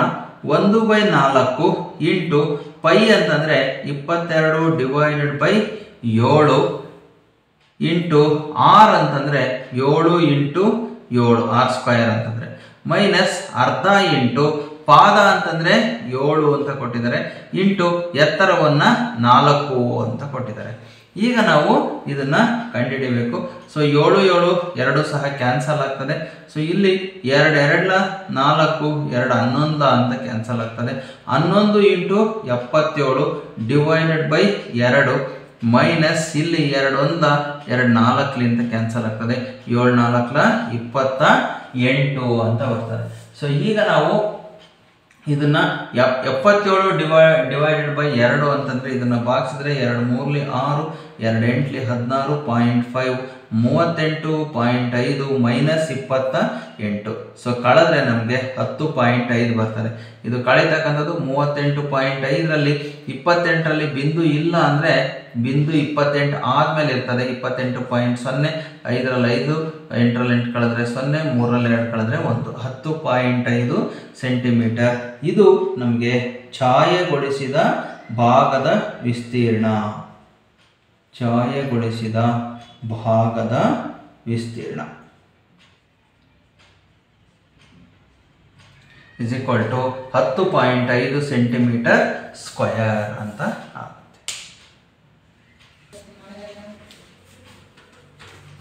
ಸೊ ಮುಂದಿನ ಲೆಕ್ಕವನ್ನು ನೋಡೋಣ. -1 7 ಮತ್ತು 4 -3 ಬಿಂದುಗಳನ್ನು ಸೇರಿಸುವ ರೇಖಾಖಂಡವನ್ನು 2:3 ಅನುಪಾತದಲ್ಲಿ ವಿಭಾಗಿಸುವ ಬಿಂದುವಿನ ನಿರ್ದೇಶಾಂಕಗಳನ್ನು ಕಂಡುಹಿಡಿಯಿರಿ ಅಂತ ಕೊಟ್ಟಿದ್ದಾರೆ. ಸೊ ಬಿಂದು ಇರೋದು -1 ಮತ್ತು 7 ಇದೆ, ಮತ್ತು ಇನ್ನೊಂದು ಬಿಂದು 4 ಮತ್ತು -3 ಇದೆ. ಅನುಪಾತವನ್ನು 2:3 ಅಂತ ಕೊಟ್ಟಿದ್ದಾರೆ. ಸೊ ಇದರಲ್ಲಿ ಇದು ಒಂದು x1 y1 ಆಗ್ತದೆ, ಇನ್ನೊಂದು x2 y2 ಆಗ್ತದೆ. ಇದು m1 ಮತ್ತು m2 ನ ಬೆಲೆ ಆಗ್ತದೆ. ಸೊ ಈಗ ನಾವು ಸೂತ್ರವನ್ನು ಬರ್ಕೊಳ್ಳೋಣ. ಸೊ ಭಾಗ ಪ್ರಮಾಣ ಸೂತ್ರ ನಾವು ಬರೆದಾಗ x, y is equal to, ಈ ಸೂತ್ರವನ್ನು ನೀವು ಸುಲಭವಾಗಿ ನೆನ್ಪಿಟ್ಕೋಬೇಕು ಅಂದರೆ ಈ ರೀತಿ ನೆನ್ಪಿಟ್ಕೊಳ್ರಿ. m1 plus m2 divided by, ಇಲ್ಲೂ ಸಹ m1 ಪ್ಲಸ್ m2 ಬರ್ಕೊಂಬಿಡ್ರಿ. ಅದೇ ರೀತಿ ಇಲ್ಲೂ ಸಹ m1 plus m2 divided by m1 plus m2 ಈ ಥರ ನೆನ್ಪಿಟ್ಕೊಂಡ್ರೆ ಇಲ್ಲಿ m1 ಇರೋ ಕಡೆ x2 ಹಾಕ್ರಿ, m2 ಇರೋ ಕಡೆ x1 ಅನ್ನು ಹಾಕ್ರಿ. ಇಲ್ಲಿ m1 ಇರೋ ಕಡೆ y2 ಹಾಕ್ರಿ, m2 ಇರೋ ಕಡೆ y1 ಅನ್ನು ಹಾಕ್ರಿ. ಅಷ್ಟೇ, ಇದು ಸೂತ್ರವನ್ನು ನೆನ್ಪಿಟ್ಕೊಳ್ತಕ್ಕಂಥ ಸುಲಭ ವಿಧಾನ. ಸೊ ಈಗ ಈ ಬೆಲೆಗಳನ್ನು ಹಾಕ್ಕೊಳ್ತಾ ಹೋಗೋಣ. m1 ಅಂದರೆ 2 ಇಂಟು x2 ಅಂತಂದರೆ 4 ಪ್ಲಸ್ m2 ಅಂದರೆ 3 ಇಂಟು x1 ಅಂತಂದರೆ -1 divided by m1 plus m2 ಅಂದರೆ 2 ಪ್ಲಸ್ 3, ಇಲ್ಲಿ ಮಧ್ಯ ಕಾಮ ಇರ್ತದೆ, ಅಲ್ಪ ವಿರಾಮ ಇರ್ತದೆ. ಸೊ ಈಗ ನಾವು m1 y2ಗೆ ಬೆಲೆಯನ್ನು ಹಾಕಬೇಕು. m1 ಅಂದರೆ 2 ಇಂಟು y2 ಅಂದರೆ -3, ಇದನ್ನು ಬ್ರ್ಯಾಕೆಟ್ ಒಳಗೆ ಹಾಕೊಳ್ಳೋಣ, ಪ್ಲಸ್ m2 ಅಂದರೆ 3 ಇಂಟು y1 ಅಂತಂದರೆ 7 divided by m1 plus m2 ಅಂದರೆ 2 ಪ್ಲಸ್ 3 ಆಗಿದೆ. ಈಗ 2 ಇಂಟು 4 ಅಂತಂದರೆ 2 4 8 ಪ್ಲಸ್ ಇಂಟು ಮೈನಸ್ ಮೈನಸ್ ಆಗುತ್ತೆ, 3 1 3 ಡಿವೈಡೆಡ್ ಬೈ 3ಕ್ಕೆ 2 ಕೊಡಿಸಿದ್ರೆ 5, 3 2 6 -6 plus into minus -6 plus 7 3 21 divided by 5. 8ರಲ್ಲಿ 3ನ್ನು ಕಳೆದ್ರೆ 5/5 ಆಗುತ್ತೆ ಇದು. ಸೊ ನೆಕ್ಸ್ಟ್ ಇಲ್ಲಿ 21ರಲ್ಲಿ 6ನ್ನು ಕಳೆದ್ರೆ 15 ಆಗುತ್ತೆ, 15 ಡಿವೈಡೆಡ್ ಬೈ 5. ಸೊ ಈಗ 5 1 ಕ್ಯಾನ್ಸಲ್ ಆಗಿ ಇಲ್ಲಿ 1 ಬರ್ತದೆ, 5 1 5 3 ಆಗ್ತದೆ, ಸೊ 3. ಸೊ ಇದು ಈ ಒಂದು ಬಿಂದುವಿನ ನಿರ್ದೇಶಾಂಕಗಳು, XY ನ ನಿರ್ದೇಶಾಂಕಗಳು 1 ಮತ್ತು 3 ಅಂತಕ್ಕಂಥದ್ದು. ಇಲ್ಲಿ ಅಥವಾ ಪ್ರಶ್ನೆಯನ್ನು ನೋಡೋಣ. ಈ ಅಥವಾ ಪ್ರಶ್ನೆಯಲ್ಲಿ 7 -2 5, 1 1, 4 ಈ ಬಿಂದುಗಳನ್ನು ಶೃಂಗಗಳಾಗಿ ಹೊಂದಿರುವ ತ್ರಿಭುಜದ ವಿಸ್ತೀರ್ಣವನ್ನು ಕಂಡುಹಿಡಿಯಿರಿ ಅಂತ ಇದೆ. ಸೊ ಬಿಂದುಗಳನ್ನು ನೋಡಿದಾಗ 7 -2 5 1 ಇದೆ, ಮತ್ತೆ 1, 4 ಇದೆ. ಈಗ ತ್ರಿಭುಜದ ವಿಸ್ತೀರ್ಣವನ್ನು ಕಂಡುಹಿಡಿತಕ್ಕಂತಹ ಸೂತ್ರವನ್ನು ನಾವಿಲ್ಲಿ ಬರ್ಕೋಬೇಕು. ತ್ರಿಭುಜದ ವಿಸ್ತೀರ್ಣದ ಸೂತ್ರ is equal to A is equal to ಅರ್ಧ ಇಂಟು ಸೊ ಇಲ್ಲೂ ಸಹ ತ್ರಿಭುಜದ ಸೂತ್ರವನ್ನು ಬರೀಬೇಕಾದ್ರೆ ನಿಮಗೆ ಬಹಳ ಸುಲಭವಾಗಿ ನೀವು ಇದನ್ನು ಬರ್ಕೋಬೇಕು ಸೂತ್ರನ X into Y minus Y plus X into Y minus Y plus X into Y minus Y 3 ಸಲ ಬರ್ಕೊಂಬಿಡ್ರಿ ಇದನ್ನು ಅರ್ಧ into X into Y minus Y X into Y minus Y X into Y minus Y ಅಂತೇಳಿ ಇದನ್ನು 3 ಸಲ ಬರ್ಕೊಂಬಿಡ್ರಿ. ಈಗ ಇದಕ್ಕೆ ನಾವಿಲ್ಲಿ 1 2 3 ಬರಿತಾ ಹೋಗ್ತೀವಿ ನೋಡ್ರಿ. 1 ಆದಮೇಲೆ 2 2 ಆದಮೇಲೆ 3 3 ಆದಮೇಲೆ ಮತ್ತೆ 1 ಬರುತ್ತೆ. ಹಿಂಗೆ ಸುತ್ತಿಸ್ಕೊಂತ ಹೋಗ್ತೀವಿ. ಅದೇ ಥರ ಇಲ್ಲಿ ನೀವೇನು ಮಾಡ್ರಿ, ಮೊದಲನೇದಕ್ಕೆ ಎಕ್ಸ್ಗೆ 1, ಇಲ್ಲಿ ಎಕ್ಸ್ಗೆ 2, ಇಲ್ಲಿ ಎಕ್ಸ್ಗೆ 3 ಕೊಟ್ಬಿಡೋಣ. ಈಗ ವೈಗೆ ನಾವು ನಂಬರನ್ನು ಕೊಡಬೇಕು. 1 ಆದಮೇಲೆ ನೆಕ್ಸ್ಟು 2 ಬರುತ್ತೆ, 2 ಆದಮೇಲೆ 3 ಬರುತ್ತೆ. ಇಲ್ಲಿ 1 ಇದೆ ಮೊದಲೇನೆ, ಹಾಗಾಗಿ ಇದಕ್ಕೆ 2 ಇದಕ್ಕೆ 3 ಕೊಡ್ರಿ. ನೆಕ್ಸ್ಟ್ ಇಲ್ಲಿ 2 ಇದೆ, 2 ಆದಮೇಲೆ 3 ಆಮೇಲೆ 1 ಬರುತ್ತೆ, 2 ಆದಮೇಲೆ ಇದಕ್ಕೆ 3 ಇದಕ್ಕೆ 1 ಕೊಡ್ರಿ. ನೆಕ್ಸ್ಟ್ 3 ಇದೆ, 3 ಆದಮೇಲೆ 1 2 ಬರುತ್ತೆ, 3 ಆದಮೇಲೆ 1 2. ಸೊ ಈ ಥರ ಹಾಕೊಂಡ್ಬಿಟ್ರೆ ಸೂತ್ರ ಬಂದು ಹೋಗ್ತದೆ. ಈಗ ಇದು x1 y1, ಇದು x2 y2, ಇದು x3 y3. ಈಗ ನಾವು ಇದಕ್ಕೆ ಬೆಲೆಗಳನ್ನು ಹಾಕ್ತಾ ಹೋಗೋಣ. ದಟ್ ಈಸ್ ಈಕ್ವಲ್ ಟು ಅರ್ಧ ಇಂಟು x1 ಅಂದರೆ 7 ಇದೆ, ಇಂಟು y2 ಅಂದರೆ 1 ಮೈನಸ್ y3 ಅಂದರೆ 4 ಪ್ಲಸ್ x2 ಅಂತಂದರೆ 5 ಇಂಟು y3 ಅಂದರೆ 4 ಮೈನಸ್ y1 ಅಂದರೆ ಮೈನಸ್ ಆಫ್ -2 ಇದೆ, 2 ಇಲ್ಲೊಂದು ಮೈನಸ್ಸು ಜೊತೆಗೆ ಇದ್ರದ್ದು ಒಂದು ಮೈನಸ್ ಇದೆ, ಹಾಗಾಗಿ ಬ್ರಾಕೆಟ್ ಒಳಗಡೆ ಬರೀಬೇಕು -2. ನೆಕ್ಸ್ಟ್ ಪ್ಲಸ್ x3 ಅಂದರೆ 1 ಇಂಟು y1 ಅಂತಂದರೆ ಮತ್ತೆ -2 ಇದೆ, ಮೈನಸ್ y2 ಅಂತಂದರೆ 1 ಇದೆ. ಸೊ ಇದು ಬೆಲೆಗಳನ್ನು ಹಾಕಿದ್ದೇವೆ. ಇಸ್ ಈಕ್ವಲ್ ಟು ಅರ್ಧ ಇಂಟು 1 ಮೈನಸ್ 4, 7 ಹಾಗೆ ಬರ್ಕೊಳ್ರಿ. 1 ಮೈನಸ್ 4 ಅಂತಂದರೆ ಸೊ ಇದನ್ನು 1ಕ್ಕೆ ಪ್ಲಸ್ ಇದೆ, 4ಕ್ಕೆ ಮೈನಸ್ ಇಂದ ಕಳಿಬೇಕು, 3 ಬರ್ತದೆ. ದೊಡ್ಡ ಸಂಖ್ಯೆ ಚಿಹ್ನೆಯನ್ನೇ ಇದಕ್ಕೆ ಹಾಕಬೇಕು, -3 plus 5 into minus into minus ಅಂದರೆ ಪ್ಲಸ್ ಆಗುತ್ತೆ. ಸೊ ಇದು 4 ಪ್ಲಸ್ 2 ಆಗುತ್ತೆ, ಅವಾಗ 6 ಆಗುತ್ತೆ ಉತ್ತರ. ಸೊ ಪ್ಲಸ್ 1 ಇಂಟು 2ರಲ್ಲೂ ಸಹ ಮೈನಸ್ ಇರೋದ್ರಿಂದ ಕೂಡಿಸ್ಬೇಕು, 2ಕ್ಕೆ 1 ಕೂಡಿಸಿದ್ರೆ 3, -3 ದೊಡ್ಡ ಸಂಖ್ಯೆ ಚಿಹ್ನೆ. ಸೊ ಇಷ್ಟ ಆಯಿತು. ಈಗ 1/2 ಇಂಟು 7 3 21 -21 ಆಯಿತು. ಪ್ಲಸ್ ಇಂಟು ಮೈನಸ್ ಮೈನಸ್ ಆಗುತ್ತೆ, 7 3 21. ಇಲ್ಲಿ 2ರಲ್ಲೂ ಪ್ಲಸ್ ಇದೆ, 6 5 30. ಇಲ್ಲಿ ಪ್ಲಸ್ ಇಂಟು ಮೈನಸ್ ಮೈನಸ್ 3 1 3 ಅಂತ ಆಯಿತು. ಈಗ ಮೈನಸ್ ಇರೋವನ್ನು ಮತ್ತೆ ಒಂದು ಕಡೆ ಫಸ್ಟ್ ಕೂಡಿಸ್ಕೋಬೇಕು. ಇವೆರಡರಲ್ಲೂ ಮೈನಸ್ ಇದೆ, 21ಕ್ಕೆ 3 ಕೂಡಿಸಿದ್ರೆ -24 ಪ್ಲಸ್ 30 ಹಾಗೆ ಉಳಿತು. So that is equal to ಅರ್ಧ ಇಂಟು ಇದರಲ್ಲಿ ಪ್ಲಸ್ ಇದರಲ್ಲಿ ಮೈನಸ್ ಇರೋದ್ರಿಂದ ಕಳೆಯಬೇಕು, 30ರಲ್ಲಿ 24 ಕಳೆದ್ರೆ 6. ಇದು ಪೂರ್ತಿ ಲೆಕ್ಕ ಮುಗಿದ್ಮೇಲೆ ಬ್ರ್ಯಾಕೆಟ್ನ ಅವಶ್ಯಕತೆ ಇಲ್ಲ. 2 1 2 3 6.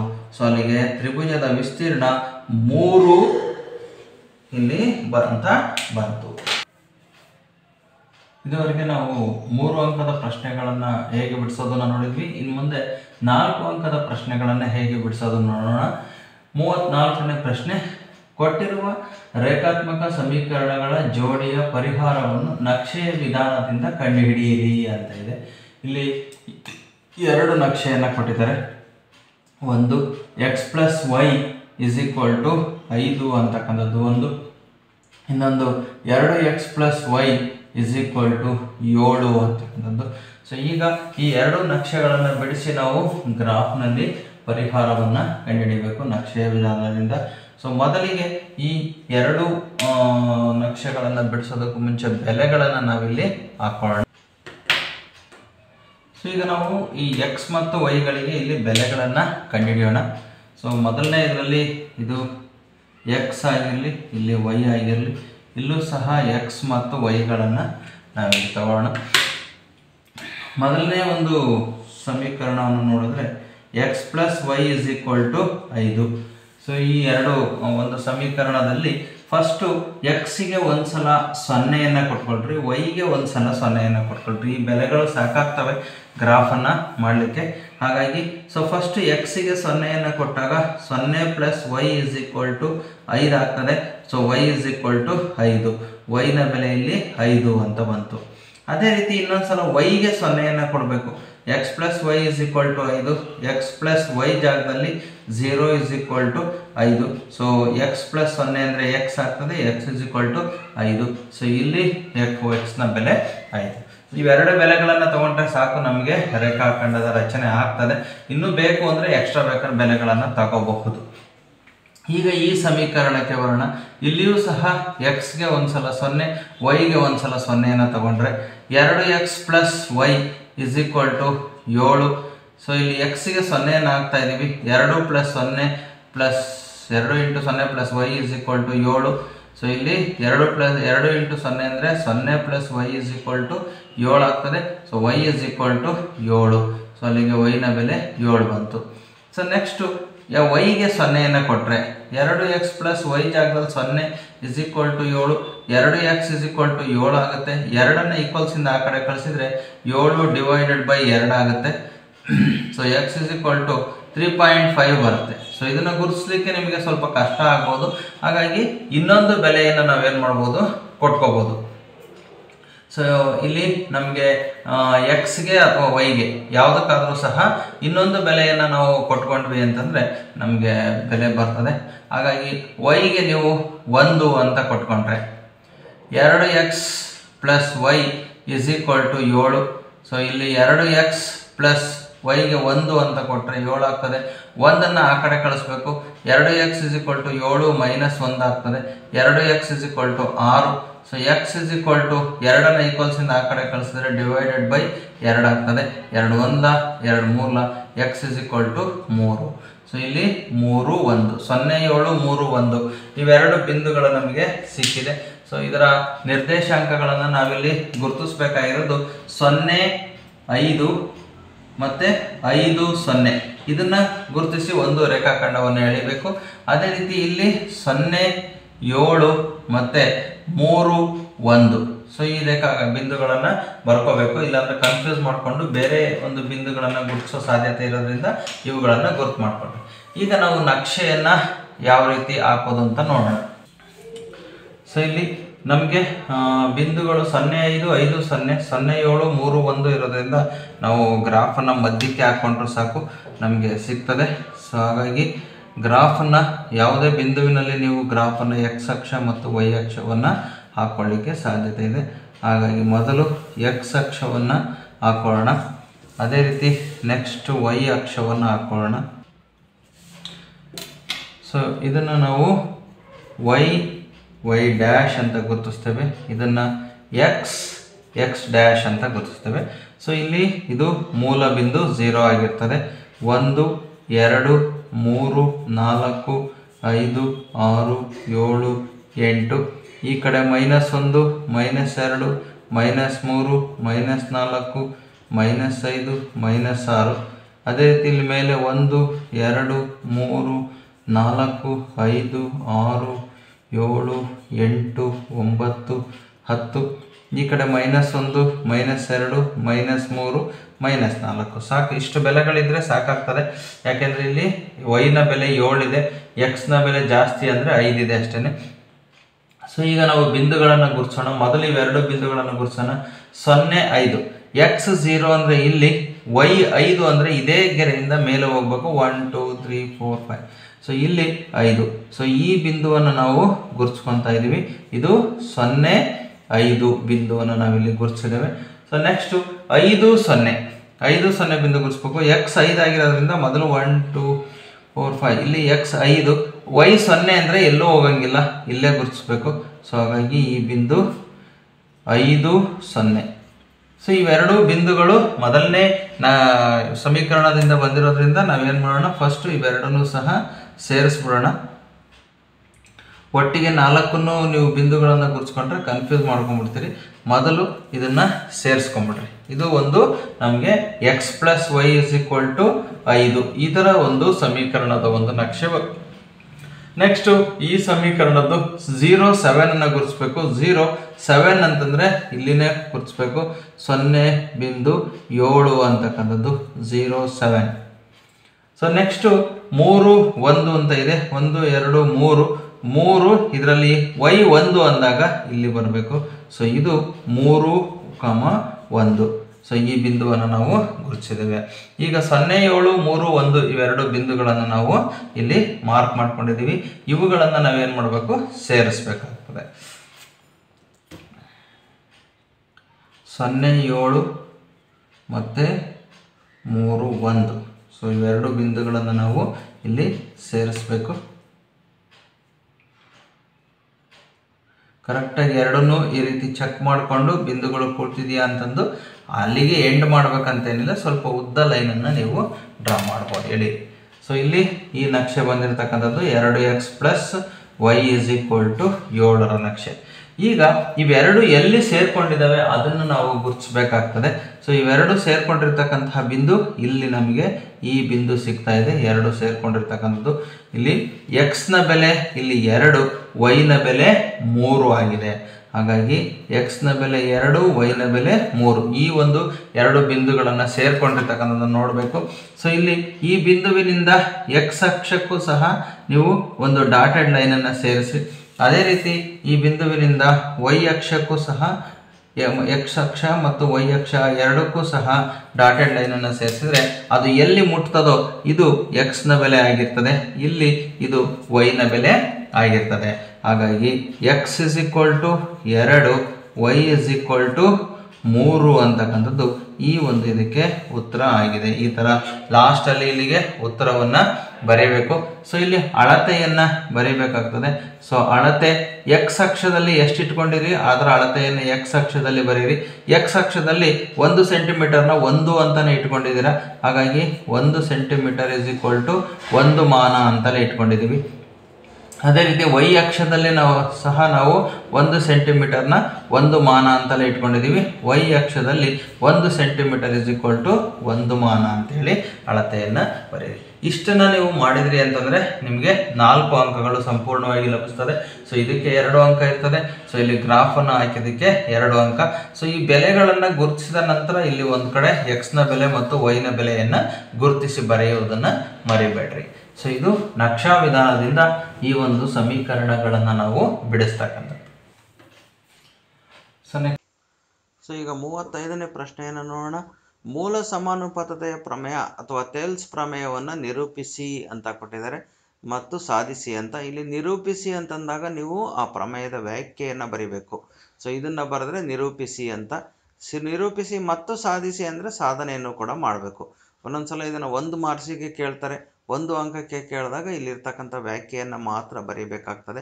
ತ್ರಿಭುಜದ 2 ಬಾಹುಗಳನ್ನು 2 ವಿಭಿನ್ನ ಬಿಂದುಗಳಲ್ಲಿ ಛೇದಿಸುವಂತೆ ಒಂದು ಬಾಹುವಿಗೆ ಸಮಾನಾಂತರವಾಗಿ ಎಳೆದ ಸರಳ ರೇಖೆಯು ಉಳಿದೆರಡು ಬಾಹುಗಳನ್ನು ಸಮಾನುಪಾತದಲ್ಲಿ ವಿಭಾಗಿಸುತ್ತದೆ.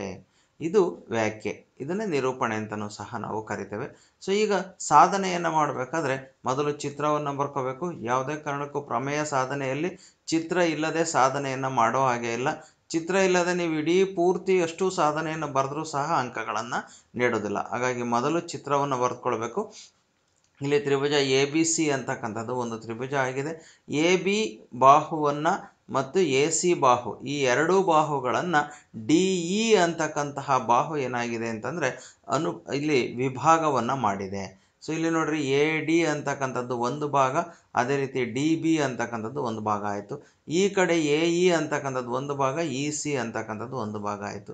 ಸೊ ಈ ಥರ DE ಸರಳ ರೇಖೆ, ಈ ರೇಖೆ ಏನು ಮಾಡ್ತಪ್ಪ ಅಂದರೆ ABಯನ್ನು ಭಾಗ ಮಾಡ್ತು ಮತ್ತು ACಯನ್ನು ಸಹ ಭಾಗ ಮಾಡಿದೆ. ಅದನ್ನೇ ನಾವು ಸಮಾನುಪಾತದಲ್ಲಿ ವಿಭಾಗಿಸುತ್ತದೆ ಅಂತ ತೋರಿಸ್ಬೇಕು.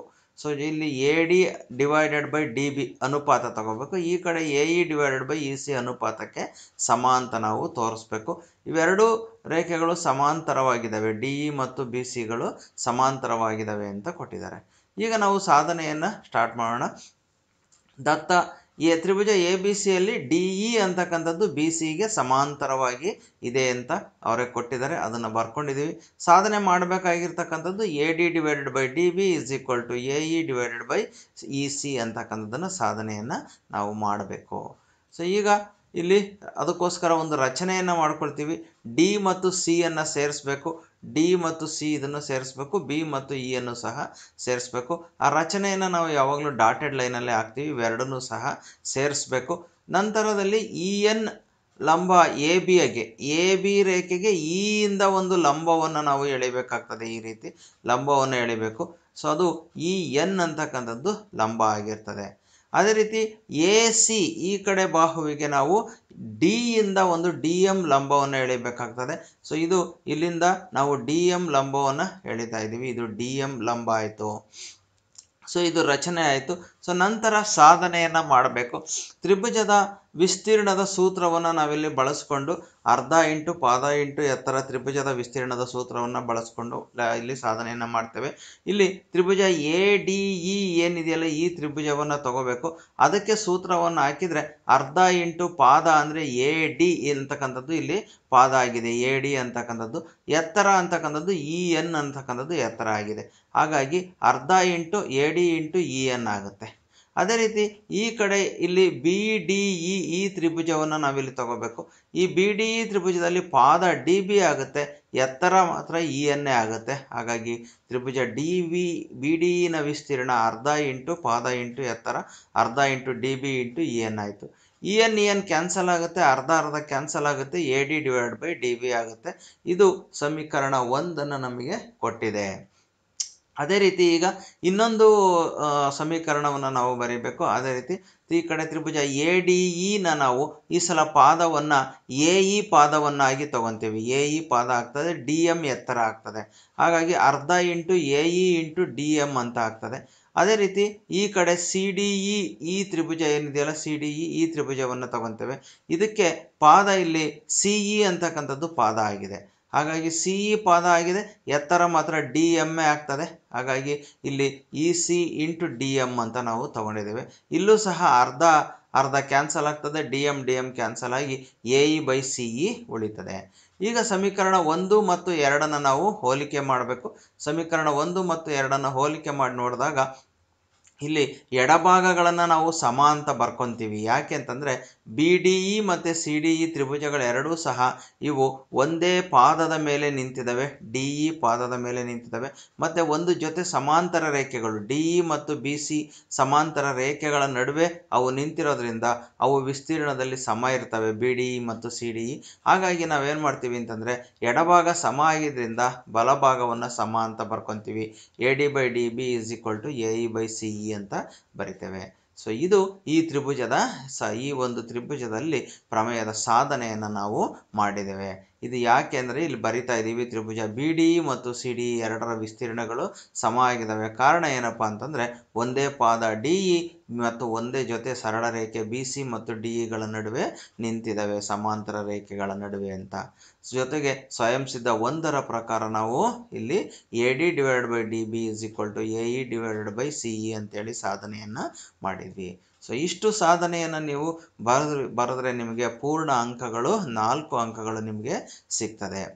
ನೆಕ್ಸ್ಟ್ 36ನೇ ಲೆಕ್ಕವನ್ನು ನೋಡೋಣ. ನೆಲದ ಮೇಲೆ ನೇರವಾಗಿ ನಿಂತಿರುವ ಒಂದು ಕಟ್ಟಡದ ತುದಿಯಿಂದ ನೆಲದ ಮೇಲಿನ ಒಂದು ಬಿಂದು ಸಿ ಯನ್ನು ವೀಕ್ಷಿಸಿದಾಗ ಉಂಟಾಗುವ ಅವನತ ಕೋನವು 60 ಡಿಗ್ರಿ ಆಗಿದೆ. ನೋಡ್ರಿ, ಇಲ್ಲಿ ಒಂದು ಕಟ್ಟಡ ಇದೆ. ಇದು ನೆಲದಿಂದ ನೇರವಾಗಿ ನಿಂತಿರ್ತಕ್ಕಂತಹ ಕಟ್ಟಡ. ಸೊ ಈ ಕಟ್ಟಡದ ತುದಿಯಿಂದ ಇಲ್ಲಿ ನೆಲದ ಮೇಲಿರ್ತಕ್ಕಂತಹ ಒಂದು ಬಿಂದು ಸಿ ಬಿಂದುವನ್ನು ವೀಕ್ಷಣೆ ಮಾಡಿದಾಗ ಇಲ್ಲಿ ಉಂಟಾಗುವ ಅವನತ ಕೋನವನ್ನು ಇಲ್ಲಿ ತಗೊಂಡಿದ್ದೇವೆ. 60 ಡಿಗ್ರಿ ಅವನತ ಕೋನ ಇಲ್ಲಿ ಉಂಟಾಯಿತು ಅಂತಂದರೆ ಇದು ಸಹ 60 ಡಿಗ್ರಿ ಆಗಿರುತ್ತೆ. 60 ಡಿಗ್ರಿ ಆಗಿದೆ. ಅದೇ ರೀತಿ ಕಟ್ಟಡದ ಪಾದ ಬಿ ಯಿಂದ ನೆಲದ ಮೇಲಿನ ಸಿ ಬಿಂದುವಿನ ಮೂಲಕ ನೇರವಾಗಿ ಚಲಿಸಿ. ಈ ಕಟ್ಟಡದ ಪಾದ ಇಲ್ಲಿಂದ ಹಿಡಿದು ಇಲ್ಲಿಂದ ಈ ಸಿ ಮೂಲಕ ನೇರವಾಗಿ ಚಲಿಸಿ ಪಿ ಬಿಂದುವನ್ನು ತಲುಪಿದಾಗ ಇಲ್ಲಿಂದ ಕಟ್ಟಡ ತುದಿಯನ್ನು ವೀಕ್ಷಣೆ ಮಾಡಿದಾಗ ಇಲ್ಲಿ ಉನ್ನತ ಕೋನ 30 ಡಿಗ್ರಿ ಅಂತೇಳಿ ಕೊಟ್ಟಿದ್ದಾರೆ. ಹಾಗಾದರೆ ಸಿ ಬಿಂದುವಿನಿಂದ ಪಿ ಬಿಂದುವಿಗೆ, ಸಿ ನಿಂದ ಪಿಗೆ ಇರುವಂತಹ ದೂರ ಏನಿದೆಯಲ್ಲ ಈ ದೂರ ಇದು ಬಿ ಸಿಯ 2ರಷ್ಟು. ಅಂದರೆ ಇಲ್ಲಿಂದ ಬಿ ಸಿಗೆ ಏನಿದೆಯಲ್ಲ ಇಲ್ಲಿಂದ ಇಲ್ಲಿಗೆ 2ರಷ್ಟು ಇದೆ. ಆ್ಯಕ್ಚುಲಿ ಬಿನ ನಾವು ಇಲ್ಲಿ ತಗೋಣ, ಬಿ ಮತ್ತು ಎ ಅಂತಕ್ಕಂಥದ್ದನ್ನು ಬಿ ಸಿಯ 2ರಷ್ಟಿದೆ ಅಂತ ನಾವು ಈಗ ತೋರಿಸ್ಬೇಕು. ಸೊ ಈಗ ಮೊದಲು ನಾವು ನಮಗೆ ಕೊಟ್ಟಿರ್ತಕ್ಕಂತಹ ಈ 60 ಡಿಗ್ರಿಗೆ ನಾವು ತ್ರಿಭುಜ ಎ ಬಿ ಸಿನಲ್ಲಿ ಇದು ಲಂಬ ಆಗಿರ್ತದೆ. ಸೊ ಇಲ್ಲಿ ಲಂಬಕೋನ ತ್ರಿಭುಜ ಎ ಬಿ ಸಿನಲ್ಲಿ ಲಂಬಕೋನ ತ್ರಿಭುಜ ಎ ಬಿ ಸಿನಲ್ಲಿ ಕೋನ B is equal to 90 degree ಇದೆ. ಸೊ ಕೋನ ಬಿ 90 ಡಿಗ್ರಿ ಇರೋದ್ರಿಂದ ಸೊ ಈಗ ಇದು ಎ ಸಿ ಅಂತಕ್ಕಂಥದ್ದು ವಿಕರ್ಣ ಆಗ್ತದೆ. ಸೊ ಇದು ಅಭಿಮುಖ ಬಾಹು ಆಗ್ತದೆ, ಇದು ಪಾರ್ಶ್ವ ಬಾಹು ಆಗ್ತದೆ. ಸೊ ಹಾಗಾಗಿ ಟ್ಯಾನ್ ಥೀಟಾವನ್ನು ನಾವು ಬರ್ಕೋಬೇಕು. Tan theta is equal to tan theta ಅಂತಂದಾಗ ಅಭಿಮುಖ ಡಿವೈಡೆಡ್ ಬೈ ಪಾರ್ಶ್ವ. ಅಭಿಮುಖ ಅಂತಂದರೆ ಎ ಬಿ ಬರ್ತದೆ, ಡಿವೈಡೆಡ್ ಬೈ ಪಾರ್ಶ್ವ ಅಂತಂದರೆ ಬಿ ಸಿ ಬರ್ತದೆ, A B divided by B C. ಇಲ್ಲಿ theta is equal to 60 degree ಆಗ್ತದೆ. ಹಾಗಾಗಿ tan 60 degree is equal to A ಬಿಯನ್ನು ಹಾಗೆ ಬರ್ಕೊಳ್ಳೋಣ. ಯಾವುದು ವ್ಯಾಲ್ಯೂಸನ್ನು ಕೊಟ್ಟಿಲ್ಲ ಅವರು, ಬಿ ಸಿಯನ್ನು ಕೂಡ ಹಾಗೆ ಬರ್ಕೋಬೇಕು. ಯಾವುದಕ್ಕೂ ಸಹ ಬೆಲೆಯನ್ನು ಕೊಟ್ಟಿಲ್ಲ. ಟ್ಯಾನ್ 60 ಡಿಗ್ರಿ ಅಂತಂದಾಗ ಸೊ ನಾವು ಟ್ಯಾನ್ 60 ಡಿಗ್ರಿ ಅಂತಂದಾಗ √3 ಆಗ್ತದೆ. √3 is equal to A B divided by B C ಆಗ್ತದೆ. ಸೊ ಇಲ್ಲಿ ಬಿ ಸಿಯನ್ನು ನಾವು ಆ ಕಡೆ ಕಳಿಸಿದ್ರೆ A B is equal to √3 into B C ಆಗುತ್ತೆ. ಇದನ್ನ ಸಮೀಕರಣ 1 ಅಂತ ಹಾಗೆ ಇಟ್ಕೊಂಡಿರೋಣ. ಸೊ ಈಗ ನಾವು ಇಲ್ಲಿ ಇನ್ನೊಂದು 30 ಡಿಗ್ರಿ ಕೋನವನ್ನು ಕೊಟ್ಟಿದ್ದಾರೆ. ಸೊ ಇದಕ್ಕೆ ಎ ಬಿ ಪಿ ತ್ರಿಭುಜವನ್ನು ನೋಡೋಣ. ಸೊ ಲಂಬಕೋನ ತ್ರಿಭುಜ ಎ ಬಿ ಪಿ ನಲ್ಲಿ ಲಂಬಕೋನ ತ್ರಿಭುಜ ಎ ಬಿ ಪಿ ನಲ್ಲಿ ನೋಡಿದಾಗ ಕೋನ ಬಿ ಇಲ್ಲೂ ಸಹ 90 ಡಿಗ್ರಿ ಇರ್ತದೆ. Theta is equal to 30 degree ಇದೆ. ಸೊ ಈಗ ನಾವು ಇಲ್ಲಿ ಇದಕ್ಕೂ ಸಹ ಟ್ಯಾನ್ ಥೀಟಾವನ್ನು ಬರ್ಕೊಂಡ್ರೆ tan theta is equal to ಅಭಿಮುಖ ಬಾಹು ಎ ಬಿ ಆಗ್ತದೆ, ಎ ಬಿ ಡಿವೈಡೆಡ್ ಬೈ ಪಾರ್ಶ್ವ ಬಾಹು ಅಂದರೆ ಬಿ ಪಿ ಆಗ್ತದೆ, ಬಿ ಪಿ ಆಗ್ತದೆ. ಸೊ ಇಲ್ಲಿ ಟ್ಯಾನ್ ಥೀಟಾ ಅಂತಂದರೆ ಟ್ಯಾನ್ 30 ಡಿಗ್ರಿ ಆಗ್ತದೆ. Tan 30 degree is equal to A B divided by B P ಆಗ್ತದೆ. ಸೊ ಟ್ಯಾನ್ 30 ಡಿಗ್ರಿ ಅಂದರೆ 1/√3 ಆಗ್ತದೆ. 1 divided by √3 is equal to A B divided by B P ಇದೆ. A ಬಿಯನ್ನು ಇಲ್ಲಿ ಉಳಿಸ್ಕೊಂಡು ಬಿ ಪಿಯನ್ನು ಆ ಕಡೆ ಕಳಿಸಿದ್ರೆ ನಮಗೆ A B is equal to B P ಅಂಶಕ್ಕೆ ಹೋಗ್ತದೆ, ಬಿ ಪಿ ಡಿವೈಡೆಡ್ ಬೈ √3 ಆಗ್ತದೆ. ಇದು ಸಮೀಕರಣ 2 ಆಗ್ತದೆ. ಸಮೀಕರಣ 1 ಮತ್ತು 2 ಹೋಲಿಸಿದಾಗ ಸಮೀಕರಣ 1 ಮತ್ತು 2 ಹೋಲಿಸಿದಾಗ ಸೊ ನಾವಿಲ್ಲಿ ಕಂಪೇರ್ ಮಾಡಿದಾಗ ಎಡಭಾಗಗಳೆರಡು ಸಮ ಇರೋದ್ರಿಂದ ಬಲಭಾಗಗಳು ಸಹ ಸಮ ಆಗ್ತದೆ. √3 B C is equal to B P divided by √3ಗೆ ಸಮ ಆಗ್ತದೆ. √3 ಈ ಕಡೆ ತಗೊಂಬಂದ್ರೆ √3 ಇಂಟು √3 ಆಗ್ತದೆ. ಇದು √3 into √3 B C is equal to B P ಆಗ್ತದೆ. √3 ಇಂಟು √3 ಅಂದರೆ √3 ಹೋಲ್ ಸ್ಕ್ವೇರ್ ಆಗ್ತದೆ. ರೂಟ್ ಕ್ಯಾನ್ಸಲ್ ಆಗಿ 3 B C is equal to B P ಆಗ್ತದೆ. ಇದು √3 ಇಂಟು √3 ಅಂದರೆ √3 ಹೋಲ್ ಸ್ಕ್ವೇರ್ ಆಗ್ತದೆ. ಸ್ಕ್ವೇರ್ ರೂಟ್ ಕ್ಯಾನ್ಸಲ್ ಆಗಿ ಇಲ್ಲಿ 3 ಬಿ ಸಿ ಉಳಿತದೆ. 3 B C is equal to B P. ಇದು ಒಂದು ಬೆಲೆ ನಮಗೆ ಬಂತು. ಈಗ ನಾವೇನು ಮಾಡಬೇಕಪ್ಪ ಅಂತಂದರೆ ಈಗ ಇಲ್ಲಿ ಬಿ ಸಿ ಅಂತಕ್ಕಂಥದ್ದು ಏನಿದೆಯಲ್ಲ ಅದರ ಬೆಲೆ ನಮಗೆ ಸಿ ಪಿನ 2ರಷ್ಟು ಅಂತ ತೋರಿಸ್ಬೇಕಾಗಿದೆ. ಹಾಗಾಗಿ ನಾವು ಚಿತ್ರದಲ್ಲಿ ಈ ಸಿ ಪಿ ಬೆಲೆಯನ್ನು ಬರ್ಕೊಳ್ಳೋಣ. ನೋಡ್ರಿ, ಚಿತ್ರದಲ್ಲಿ ನಾವು ಸಿ ಪಿ ಬೆಲೆಯನ್ನು ಬರ್ಕೋಬೇಕು.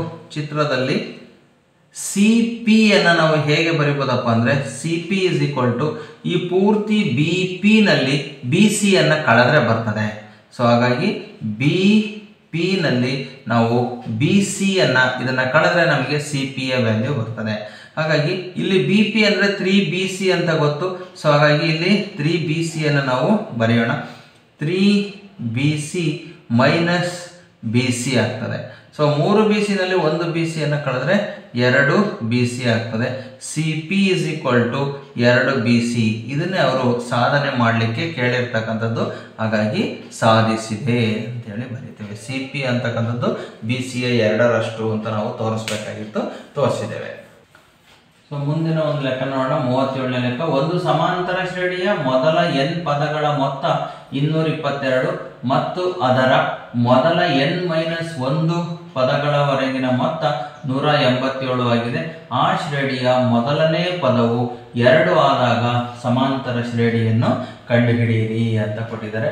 ಸೊ ಈಗ ಮೊದಲ n ಪದಗಳವರೆಗಿನ ಮೊತ್ತ ಅಂತಂದಾಗ ನಾವು SN ಅಂತ ಬರ್ಕೊಂತೀವಿ. ಸೊ SN ಅಂತಕ್ಕಂಥದ್ದು ಎಷ್ಟಿದೆ? 222 ಇದೆ. ಅದೇ ರೀತಿ ಮೊದಲ n-1 ಪದಗಳವರೆಗಿನ ಮೊತ್ತ ಅಂದರೆ S ಆಫ್ n-1 ಆಗುತ್ತೆ. ಇದು 187. ಅಂದರೆ ಇದೊಂದು 20 ಪದ ಅಂತ ಇದ್ರೆ ಇದು 19 ಪದಗಳ ಮೊತ್ತ. ಹಾಗಾಗಿ ಕೊನೆಯ ಪದವನ್ನು ಇದನ್ನು ನಾವು ಇಲ್ಲಿ ಕಂಡುಹಿಡಿಬಹುದು. AN ಅನ್ನು ಕಂಡುಹಿಡಿಬೇಕಾದ್ರೆ SN-1 ಇದನ್ನು ಉಪಯೋಗಿಸಿದ್ರೆ ನಮಗೆ AN ನ ಬೆಲೆ ಬರುತ್ತೆ.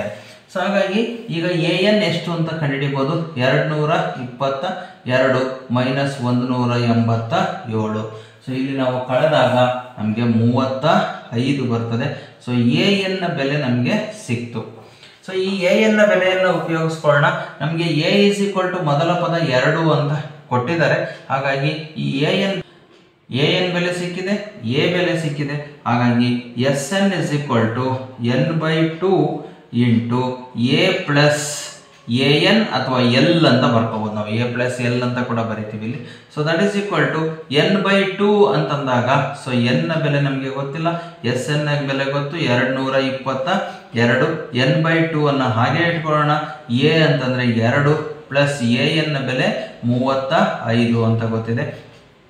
ಈಗ ನಾವು 2ನ್ನ ಈ ಕಡೆ ಕಳಿಸಿದ್ರೆ 2 4 2 4 2 4 444 n ಇಂಟು 35 2 ಕೂಡಿಸಿದ್ರೆ 37. 37ನ ಈ ಕಡೆ ಕಳಿಸೋಣ. 444 ಡಿವೈಡೆಡ್ ಬೈ 37 n ಆಗ್ತದೆ.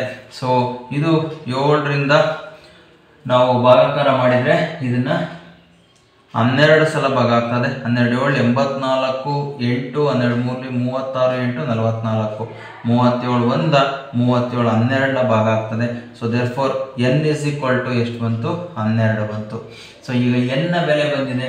ಈಗ ನಾವು A ಗೊತ್ತಿದೆ, ಹಾಗಾಗಿ AN ಗೊತ್ತಿರೋದ್ರಿಂದ D ಅನ್ನು ಕಂಡುಹಿಡಿಯೋಣ. AN = A plus n-1 into D. AN ನ ಬೆಲೆ 35 ಅಂತ ಗೊತ್ತು. A ನ ಬೆಲೆ 2 ಪ್ಲಸ್ n ಅಂದರೆ 12 ಮೈನಸ್ 1 ಇಂಟು D ಬೆಲೆಯನ್ನು ಕಂಡುಹಿಡ್ಕೋಬೇಕು. ಸೊ 35 2ನ್ನ ಈಕ್ವಲ್ಸಿಂದ ಈ ಕಡೆ ಕಳಿಸಿದ್ರೆ -2, 12ರಲ್ಲಿ 1ನ್ನು ಕಳೆದ್ರೆ 11 D ಆಗ್ತದೆ. 35ರಲ್ಲಿ 2ನ್ನು ಕಳೆದ್ರೆ 33 11 D ಅನ್ನು ಇಲ್ಲೇ ಉಳಿಸ್ಕೊಳ್ರಿ. 11ನ್ನು ಈ ಕಡೆ ಕಳಿಸ್ರಿ. ಡಿವೈಡೆಡ್ ಬೈ 11 D ಆಗ್ತದೆ. D = 11 1 11 3 ಅಲ್ಲಿಗೆ D = 3 ಬಂತು. ಸೊ ಈಗ ನಾವು ಇಲ್ಲಿ ಸಮಾಂತರ ಶ್ರೇಣಿಯನ್ನು ಕಂಡುಹಿಡಿಯಿರಿ ಅಂತ ಕೇಳಿದ್ದಾರೆ. ಹಾಗಾಗಿ ಸಮಾಂತರ ಶ್ರೇಣಿಯನ್ನು ಬರೀಬೇಕಾದ್ರೆ ಮೊದಲನೇ ಪದ A, ಎರಡನೇ ಪದ A ಪ್ಲಸ್ D, ಮೂರನೇ ಪದ A ಪ್ಲಸ್ 2D, ನಾಲ್ಕನೇ ಪದ A ಪ್ಲಸ್ 3D. ಇದು ಸಮಾಂತರ ಶ್ರೇಣಿಯನ್ನು ಬರೀತಕ್ಕಂಥದ್ದು. A ಅಂದರೆ 2 ಇದೆ, 2 A ಪ್ಲಸ್ D ಅಂದರೆ 2 ಪ್ಲಸ್ 3 5 ಬರುತ್ತೆ.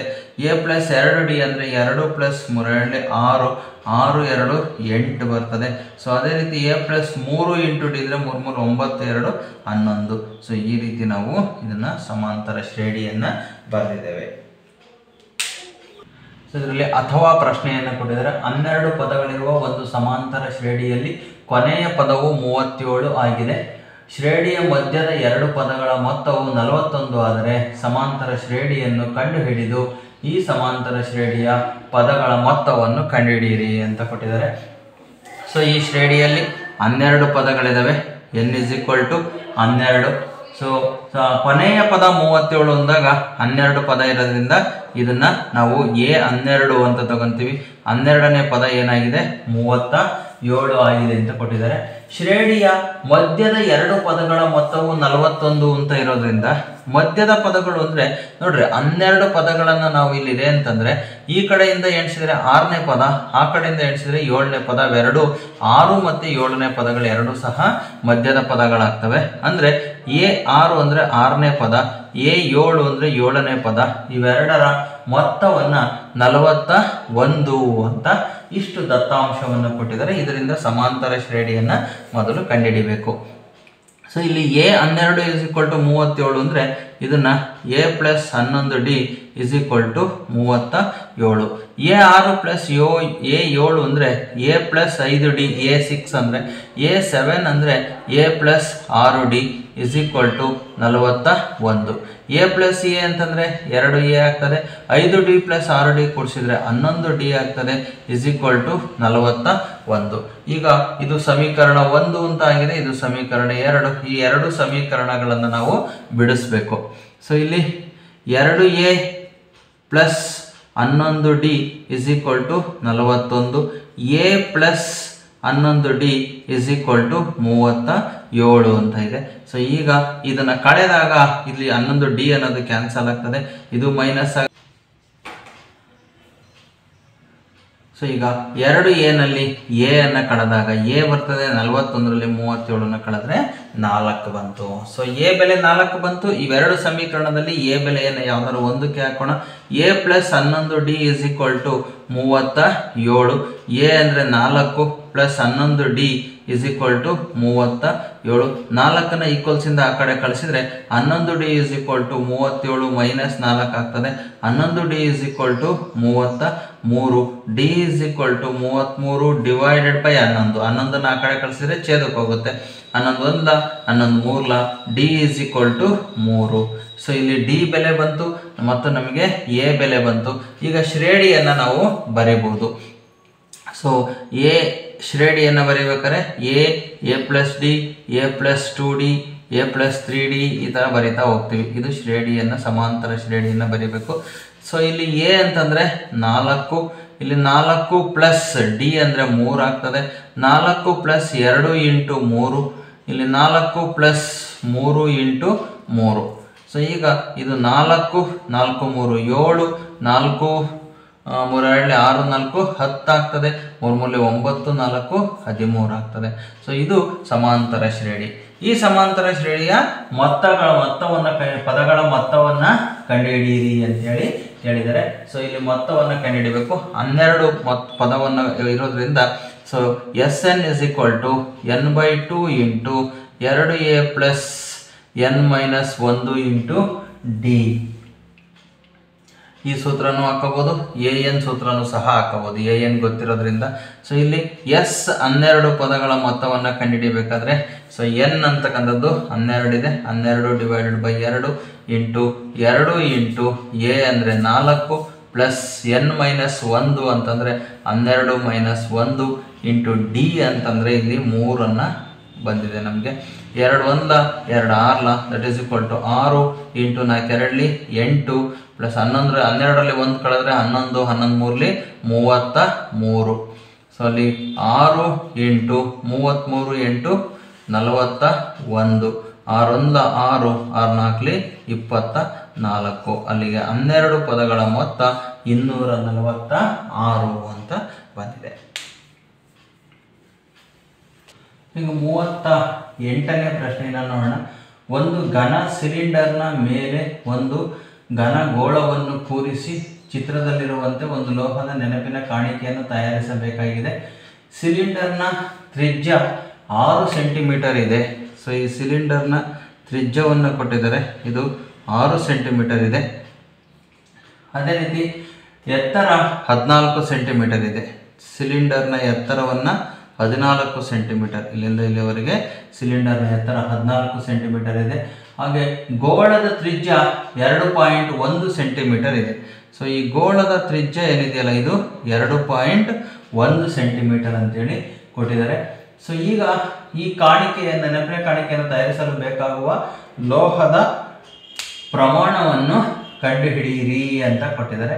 ಗೋಳದ ಮೇಲ್ಮೈಗೆ ಚಿನ್ನದ ಬಣ್ಣವನ್ನು ಹಚ್ಚಲು ಪ್ರತಿ ಚದರ ಸೆಂಟಿಮೀಟರ್ಗೆ 10 ಪೈಸೆಯಂತೆ.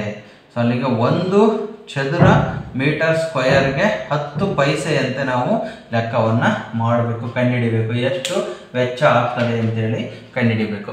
ನೋಡ್ರಿ, ಇಲ್ಲಿ ಈ ರೀತಿ ಒಂದು ಸಿಲಿಂಡರ್, ಇದರ ಮೇಲೆ ಇದು ಘನ ಸಿಲಿಂಡರು, ಇದು ಘನ ಗೋಳ. ಈ ಸಿಲಿಂಡರ್ನ ಮೇಲೆ ಈ ರೀತಿ ಘನ ಗೋಳವನ್ನು ಇರಿಸಿ ಒಂದು ನೆನಪಿನ ಕಾಣಿಕೆಯನ್ನು ತಯಾರಿಸಬೇಕಾಗಿದೆ. ಸೊ ಈಗ ನಾವು ಇದರ ಒಂದು ಪ್ರಮಾಣವನ್ನು ಕಂಡುಹಿಡಿಯಬೇಕು ಅಂತಂದಾಗ ಇದರ ಒಂದು ಸಿಲಿಂಡರ್ನ ಒಂದು ಘನಫಲವನ್ನು ಕಂಡುಹಿಡಿಯಬೇಕು ಮತ್ತು ಗೋಳದ ಘನಫಲ ಎರಡರದ್ದು ಸಹ ನಾವು ಘನಫಲವನ್ನು ಕಂಡುಹಿಡಿದ್ರೆ ನಮಗೆ ಈ ಒಂದು ನೆನಪಿನ ಕಾಣಿಕೆಯ ಒಂದು ಘನಫಲ ಸಿಗ್ತದೆ. ಸೊ ಆ ನಂತರ ಇದರ ಒಂದು ವಿಸ್ತೀರ್ಣವನ್ನು ಕಂಡುಹಿಡಿದು 1 ಚದರ ಸೆಂಟಿಮೀಟರ್ಗೆ 10 ಪೈಸೆಯಂತೆ ಎಷ್ಟಾಗುತ್ತೆ ಅನ್ನೋದನ್ನು ನಾವು ಲೆಕ್ಕ ಮಾಡಬೇಕಾಗುತ್ತದೆ. ಸೊ ಈಗ ನಾವು ಈ ಒಂದು ಘನಫಲಗಳನ್ನು ಕಂಡುಹಿಡಿಯೋಣ. ಮೊದಲು ಎರಡನ್ನೂ ಸಹ ಇಲ್ಲಿ ಬೇಕಾಗ್ತಕ್ಕಂತಹ ಒಂದು ಘನಫಲ ಎಷ್ಟು ಅನ್ನೋದು ಗೊತ್ತಾಗ್ತದೆ. ಸೊ ಇಲ್ಲಿ ಸಿಲಿಂಡರ್ನ ತ್ರಿಜ್ಯ ಆರ್ ಆಫ್ ಸಿಲಿಂಡರ್ನ ತ್ರಿಜ್ಯವನ್ನು ಅವರು 6 ಸೆಂಟಿಮೀಟರ್ ಅಂತ ಕೊಟ್ಟಿದ್ದಾರೆ. 6 ಸೆಂಟಿಮೀಟರ್ ಇಟ್ಕೊಳ್ಳೋಣ. ಎತ್ತರ = 14 ಸೆಂಟಿಮೀಟರ್ ಅಂತ ಕೊಟ್ಟಿದ್ದಾರೆ.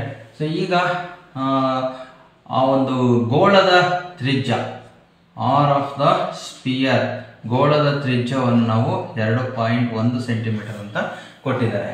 ಸೊ ಈಗ ನಾವೇನು ಮಾಡಬೇಕು, ಇದರ ಎರಡನ್ನೂ ಸೇರಿಸಿ ಒಟ್ಟು ಬೇಕಾಗ್ತಕ್ಕಂತಹ ಒಂದು ಘನವನ್ನು ನಾವು ಕಂಡುಹಿಡಿಬೇಕು, ಅದರ ಘನಫಲವನ್ನು ಕಂಡುಹಿಡಿಬೇಕು.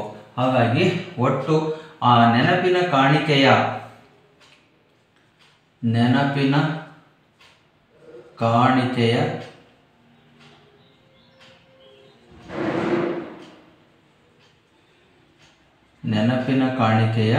ಲೋಹದ ಪ್ರಮಾಣ ಲೋಹದ ಪ್ರಮಾಣವನ್ನು ಕಂಡುಹಿಡಿಯಬೇಕು. ಸೊ ನಾವೀಗ ಏನು ಮಾಡಬೇಕಪ್ಪ ಅಂತಂದರೆ ಸಿಲಿಂಡರ್ನ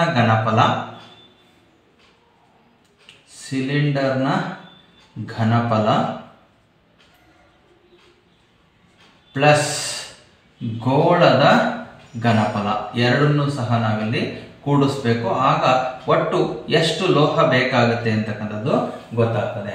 ಹಾಗಾಗಿ ಸಿಲಿಂಡರ್ನ ಘನಫಲ ಅಂತಂದಾಗ πr²h ಇದು ಸಿಲಿಂಡರ್ದು, ಪ್ಲಸ್ ಗೋಳದ ಘನಫಲ ಅಂತಂದಾಗ 4/3 πr³ ಇಲ್ಲಿ RS ಅಂತಕ್ಕಂಥದ್ದು ಬರ್ತದೆ ಸ್ಪಿಯರ್ದು. ಹಾಗಾಗಿ ಈಗ ನಾವು ಇದರ ಬೆಲೆಗಳನ್ನು ಹಾಕೋಬೇಕು. ಸೊ ಇಲ್ಲಿ ಎರಡರಲ್ಲೂ ಸಹ ಪೈ ಅಂತಕ್ಕಂಥದ್ದು ಕಾಮನ್ ಇರೋದ್ರಿಂದ ಪೈಯನ್ನು ಕಾಮನ್ ತೆಗೆದ್ರೆ ಸಿಲಿಂಡರ್ನ ಘನಫಲದ square into H plus 4/3 RS³ ಆಗ್ತದೆ. ಸೊ ಈಗ ಪೈ ಹಾಗೆ ಇರಲಿ, ಒಳಗಡೆ ಬೆಲೆಗಳನ್ನು ಹಾಕೊಳ್ಳೋಣ. ಸಿಲಿಂಡರ್ನ ಒಂದು ತ್ರಿಜ್ಯವನ್ನು ಕೊಟ್ಟಿದ್ದಾರೆ 6² ಅಂದರೆ 6 × 6 ಇಂಟು H ಅಂತಂದರೆ 14 ಪ್ಲಸ್ 4/3 ಇಂಟು ಇಲ್ಲಿ 2.1 ಇಂಟು 2.1 ಇಂಟು 2.1 ಕ್ಯೂಬ್ ಇರೋದ್ರಿಂದ 3 ಸಲ ನಾವು ಹಾಕೋಬೇಕು. ಸೊ ಈಗ ಇಲ್ಲಿ 6 × 6 ಅಂದರೆ 36 ಆಗ್ತದೆ. 36 × 14 ಗುಣಿಸ್ಕೋಬೇಕಾಗ್ತದೆ. 36 × 14 ಪ್ಲಸ್ ಇದು 3 ರಿಂದ 3 1 3 0.7 ಅಂತ ಭಾಗ ಆಗ್ತದೆ. ಸೊ ಹಾಗಾಗಿ ಇವು ಮೂರನ್ನು ಸಹ 2.1 × 2.1 ಇಂಟು 0.7 ಮತ್ತು 4 ಗುಣಾಕಾರ ಮಾಡ್ಕೋಬೇಕು. ಆವಾಗ 9.261 ಅಂತಕ್ಕಂಥದ್ದು ಉತ್ತರ ಬರ್ತದೆ.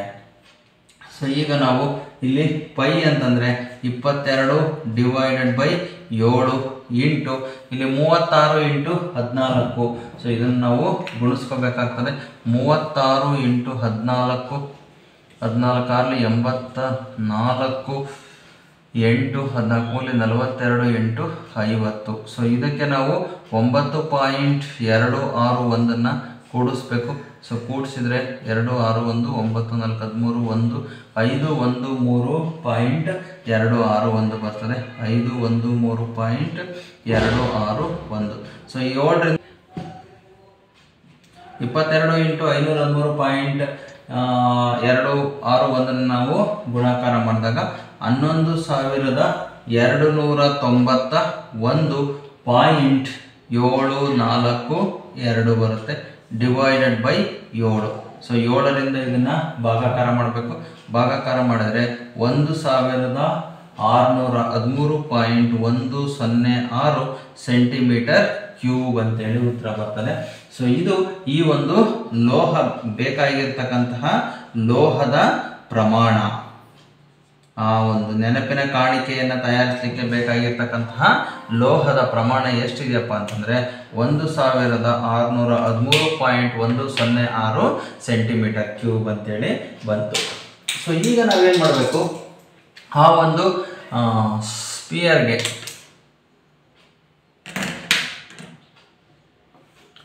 ಈಗ ನಾವು ಈ ಗೋಳಕ್ಕೆ ಚಿನ್ನದ ಬಣ್ಣವನ್ನು ಲೇಪಿಸೋದಕ್ಕೆ ನಮಗೆ ಎಷ್ಟು ದುಡ್ಡು ಖರ್ಚಾಗ್ತದೆ ಅಂತಕ್ಕಂಥದ್ದನ್ನು ತಗುಲುವ ವೆಚ್ಚವನ್ನು ಕಂಡುಹಿಡಿಯಿರಿ ಅಂತ ಕೊಟ್ಟಿದ್ದಾರೆ.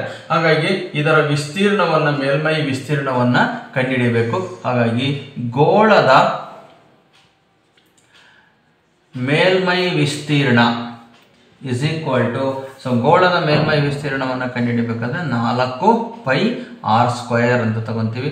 4 × 22/7 ಇಂಟು ವಿಸ್ತೀರ್ಣ 2.1 × 2.1 ಬರ್ತದೆ. 7 1 7 3 21 0.3 ಬರ್ತದೆ.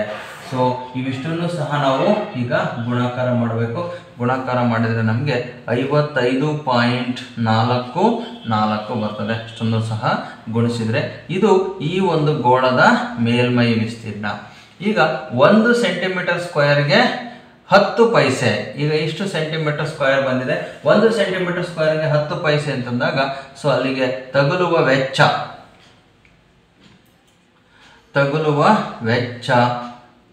Is equal to 10 paise into 55.44 centimetre square. So ಇದನ್ನು ನಾವು ಗುಣಿಸ್ಬೇಕಾಗ್ತದೆ. ಸೊ ಇದನ್ನು ಗುಣಿಸಿದರೆ ನಮಗೆ 550 ಪೈಸೆ ಬರ್ತದೆ. ಸೊ ಇದನ್ನು ಗುಣಾಕಾರ ಮಾಡಿದಾಗ 550 ಪೈಸೆ ಬರ್ತದೆ. ಇದನ್ನು ನಾವು 5.5 ರೂಪಾಯಿಗಳಿಗೆ ಬದಲಾವಣೆಯನ್ನು ಮಾಡಿದರೆ 5.5 ರೂಗಳಷ್ಟು ಆ ವೆಚ್ಚ ಅಲ್ಲಿ ಬೇಕಾಗ್ತದೆ. ಇದುವರೆಗೆ ಈ ಒಂದು ವಿಡಿಯೋವನ್ನು ನೋಡಿದ್ದಕ್ಕೆ ತಮಗೆಲ್ಲರಿಗೂ ಧನ್ಯವಾದಗಳು. ನಾವು ಇನ್ನು ಮುಂದಿನ ಒಂದು ವಿಡಿಯೋಗಳನ್ನು ನೋಡಬೇಕು, ಕಾಂಪಿಟೇಟಿವ್ ಎಕ್ಸಾಮ್ಸನ್ನು ಚೆನ್ನಾಗಿ ಅಟೆಂಡ್ ಮಾಡಬೇಕು ಅಂತಂತನ್ನೋದಾದರೆ ನಮ್ಮ ಚಾನಲ್ಗೆ ಸಬ್ಸ್ಕ್ರೈಬ್ ಆಗಿ ಮತ್ತು ನೋಟಿಫಿಕೇಷನನ್ನು ಆನ್ ಮಾಡ್ಕೊಳ್ರಿ. ಸೊ ನಿಮಗೆ ಮುಂದಿನ ವಿಡಿಯೋಗಳನ್ನು ನೋಡಲಿಕ್ಕೆ ಎಲ್ಲ ಸಹ ಅನುಕೂಲ ಆಗ್ತದೆ ಅಂತ ಹೇಳ್ತಾ ಈ ಒಂದು ವಿಡಿಯೋವನ್ನು ವೀಕ್ಷಿಸೋದಕ್ಕೆ ತಮಗೆಲ್ಲರಿಗೂ ಸಹ ಧನ್ಯವಾದಗಳು. Thank you very much.